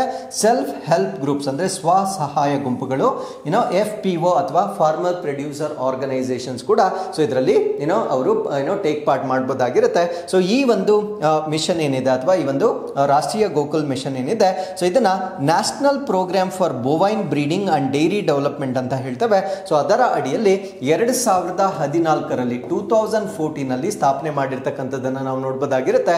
ಸೊ ಈ ಒಂದು ಮಿಷನ್ ನ ಅಡಿಯಲ್ಲಿ ಇಂಡಿಜಿನಸ್ ಬ್ರೀಡ್ಸ್ ಅನ್ನ ಪ್ರೊಟೆಕ್ಟ್ ಮಾಡ್ತಾರೆ. ಅಂದ್ರೆ ಸ್ಥಳೀಯವಾಗಿರ್ತಕ್ಕಂಥ ತಳಿಗಳಿಗೆ ಹೆಚ್ಚಿನ ಆದ್ಯತೆಯನ್ನು ಈ ಒಂದು ಮಿಷನ್ನ ಅಡಿಯಲ್ಲಿ ನೀಡ್ತಕ್ಕಂಥದ್ದನ್ನು ನಾವು ನೋಡ್ಬೋದಾಗಿರುತ್ತೆ. ಸೊ ಇವಾಗ 2014ನಲ್ಲಿ ಮಾಡಿರ್ತಕ್ಕಂಥ ಈ ಒಂದು ಕಾರ್ಯಕ್ರಮವನ್ನು ಇವಾಗ ರಿವೈಸ್ ಮಾಡಿ ಮತ್ತೆ ಲಾಂಚ್ ಮಾಡಿರ್ತಾರೆ. ಸೊ ಈ ಒಂದು ಪರಿಷ್ಕರಣೆಯಲ್ಲಿ ಯಾವ ಬದಲಾವಣೆಗಳನ್ನು ನಾವು ನೋಡ್ಬೋದಾಗಿರುತ್ತೆ ಅಂದರೆ, ಸೊ ಅವರು ಈಫರ್ ರೀಡಿಂಗ್ ಸೆಂಟರ್ಗಳನ್ನು ಹೆಚ್ಚಾಗಿ ಪ್ರಮೋಟ್ ಮಾಡ್ತಾರೆ. ಅಂದರೆ ಯಂಗ್ ಕೌಸ್ ಏನಿರುತ್ತೆ ಅದನ್ನು ಬೆಳೆಸಲಿಕ್ಕೆ ಹೆಚ್ಚಿನ ಪ್ರಮೋಷನನ್ನು ಮಾಡ್ತಾರೆ. ರೇರಿಂಗ್ ಹೈ ಜೆನೆಟಿಕ್ ಮೆರಿಟ್ ಈಫರ್ಸ್ ಅಂದರೆ ಹೆಚ್ಚಿನ ತಳೀಯವಾಗಿ ಹೆಚ್ಚಿನ ಒಂದು ಕ್ರೆಡಿಟ್ ಅಥವಾ ಒಂದು ವ್ಯಾಲ್ಯೂ ಅಥವಾ ಮೌಲ್ಯವನ್ನು ಹೊಂದಿರತಕ್ಕಂಥ ಬ್ರೀಡ್ಸ್ಗಳನ್ನು ಸಾಕಲಿಕೆಯಲ್ಲಿ ಪ್ರಮೋಟ್ ಮಾಡಲಾಗುತ್ತೆ. IVF technology for better breeding, so in vitro fertilisation ತಂತ್ರಜ್ಞಾನವನ್ನು ಬೆಟರ್ ಬ್ರೀಡಿಂಗ್ ಆಗಿ ಈ ಒಂದು ರಿವಿಷನ್ ಅಲ್ಲಿ ಬಳಕೆ ಮಾಡಲಾಗುತ್ತೆ. Introducing GM animals in key dairy regions, ಅಂದರೆ ಈ ಒಂದು ಹೈ ಜೆನೆಟಿಕ್ ಮೆರಿಟ್ ಈಫರ್ಸ್ ಏನಿರ್ತವೆ, ಸೊ ಇದನ್ನು ಪ್ರಮುಖ ಡೈರಿ ರೀಜನ್ಸ್ ಅಂದರೆ ಎಲ್ಲಿ ಈ ಒಂದು ಪಶುಸಂಗೋಪನೆ ಕಂಪನಿ ಜಾಸ್ತಿ ಇರುತ್ತೆ. ಸೊ ಅಲ್ಲಿ ಒಂದು ಹೈ ಜೆನೆಟಿಕ್ ಮೆರಿಟ್ ಈಫರ್ಗಳನ್ನು ಇಂಟ್ರೊಡ್ಯೂಸ್ ಮಾಡ್ತಕ್ಕಂಥದ್ದು ಆಕ್ಸಿಲರೇಟಿಂಗ್ ಜೆನೆಟಿಕ್ ಅಪ್ಗ್ರೇಡೇಷನ್, ಅಂದರೆ ಈ ಒಂದು ಜೈವಿಕ ಅಪ್ಗ್ರೇಡೇಷನ್ ಅನ್ನು ಅಥವಾ ಉನ್ನತೀಕರಣವನ್ನು ಅಥವಾ ಉತ್ತಮ ತಳಿಯ ಹಸುಗಳನ್ನು ನೀಡ್ತಕ್ಕಂಥದ್ದನ್ನು ಸೊ ಈ ಒಂದು ರಿವಿಷನ್ ಅಲ್ಲಿ ನಾವು ನೋಡಬಹುದಾಗಿರುತ್ತೆ. So this is about union cabinet approval for the implementation of revised Rashtriya Gokul mission ಆಗಿರುತ್ತೆ. ಸೊ ಇದನ್ನ ಇವಾಗ 2024-25ರಿಂದ 2025-26ರವರೆಗೂ ಈ ಒಂದು ರಿವೈಸ್ಡ್ ಸ್ಕೀಮ್ ಅನ್ನ ಮಾಡ್ತಾ ಇರ್ತಕ್ಕಂಥದ್ದನ್ನ ನಾವು ನೋಡಬಹುದಾಗಿರುತ್ತೆ. ಸೊ ಇದರ objective obviously to boost growth, ಅಂದ್ರೆ ಜಾನುವಾರುಗಳ ವಲಯದಲ್ಲಿ ಈ ಒಂದು ಬೆಳವಣಿಗೆಯನ್ನ ಹೆಚ್ಚು ಮಾಡ್ತಕ್ಕಂಥದ್ದು.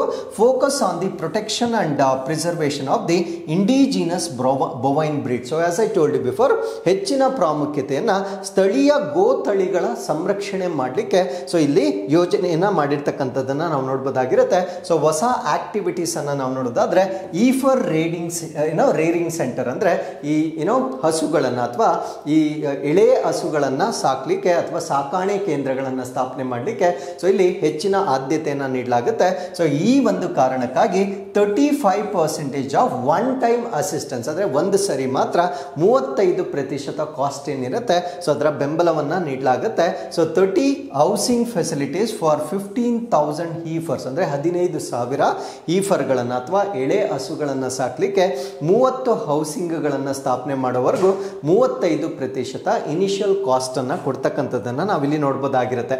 ಸೊ ಇಲ್ಲಿ HGM ಅಂತ ಹೇಳಿದೆ, ಹೈ ಜೆನೆಟಿಕ್ ಮೆಟೀರಿಯಲ್ ಇರ್ತಕ್ಕಂಥ ಒಂದು IVF ಹೀಫರ್ಗಳನ್ನು ಇಲ್ಲಿ ಹೆಚ್ಚಾಗಿ ಪ್ರಮೋಟ್ ಮಾಡ್ತಾರೆ.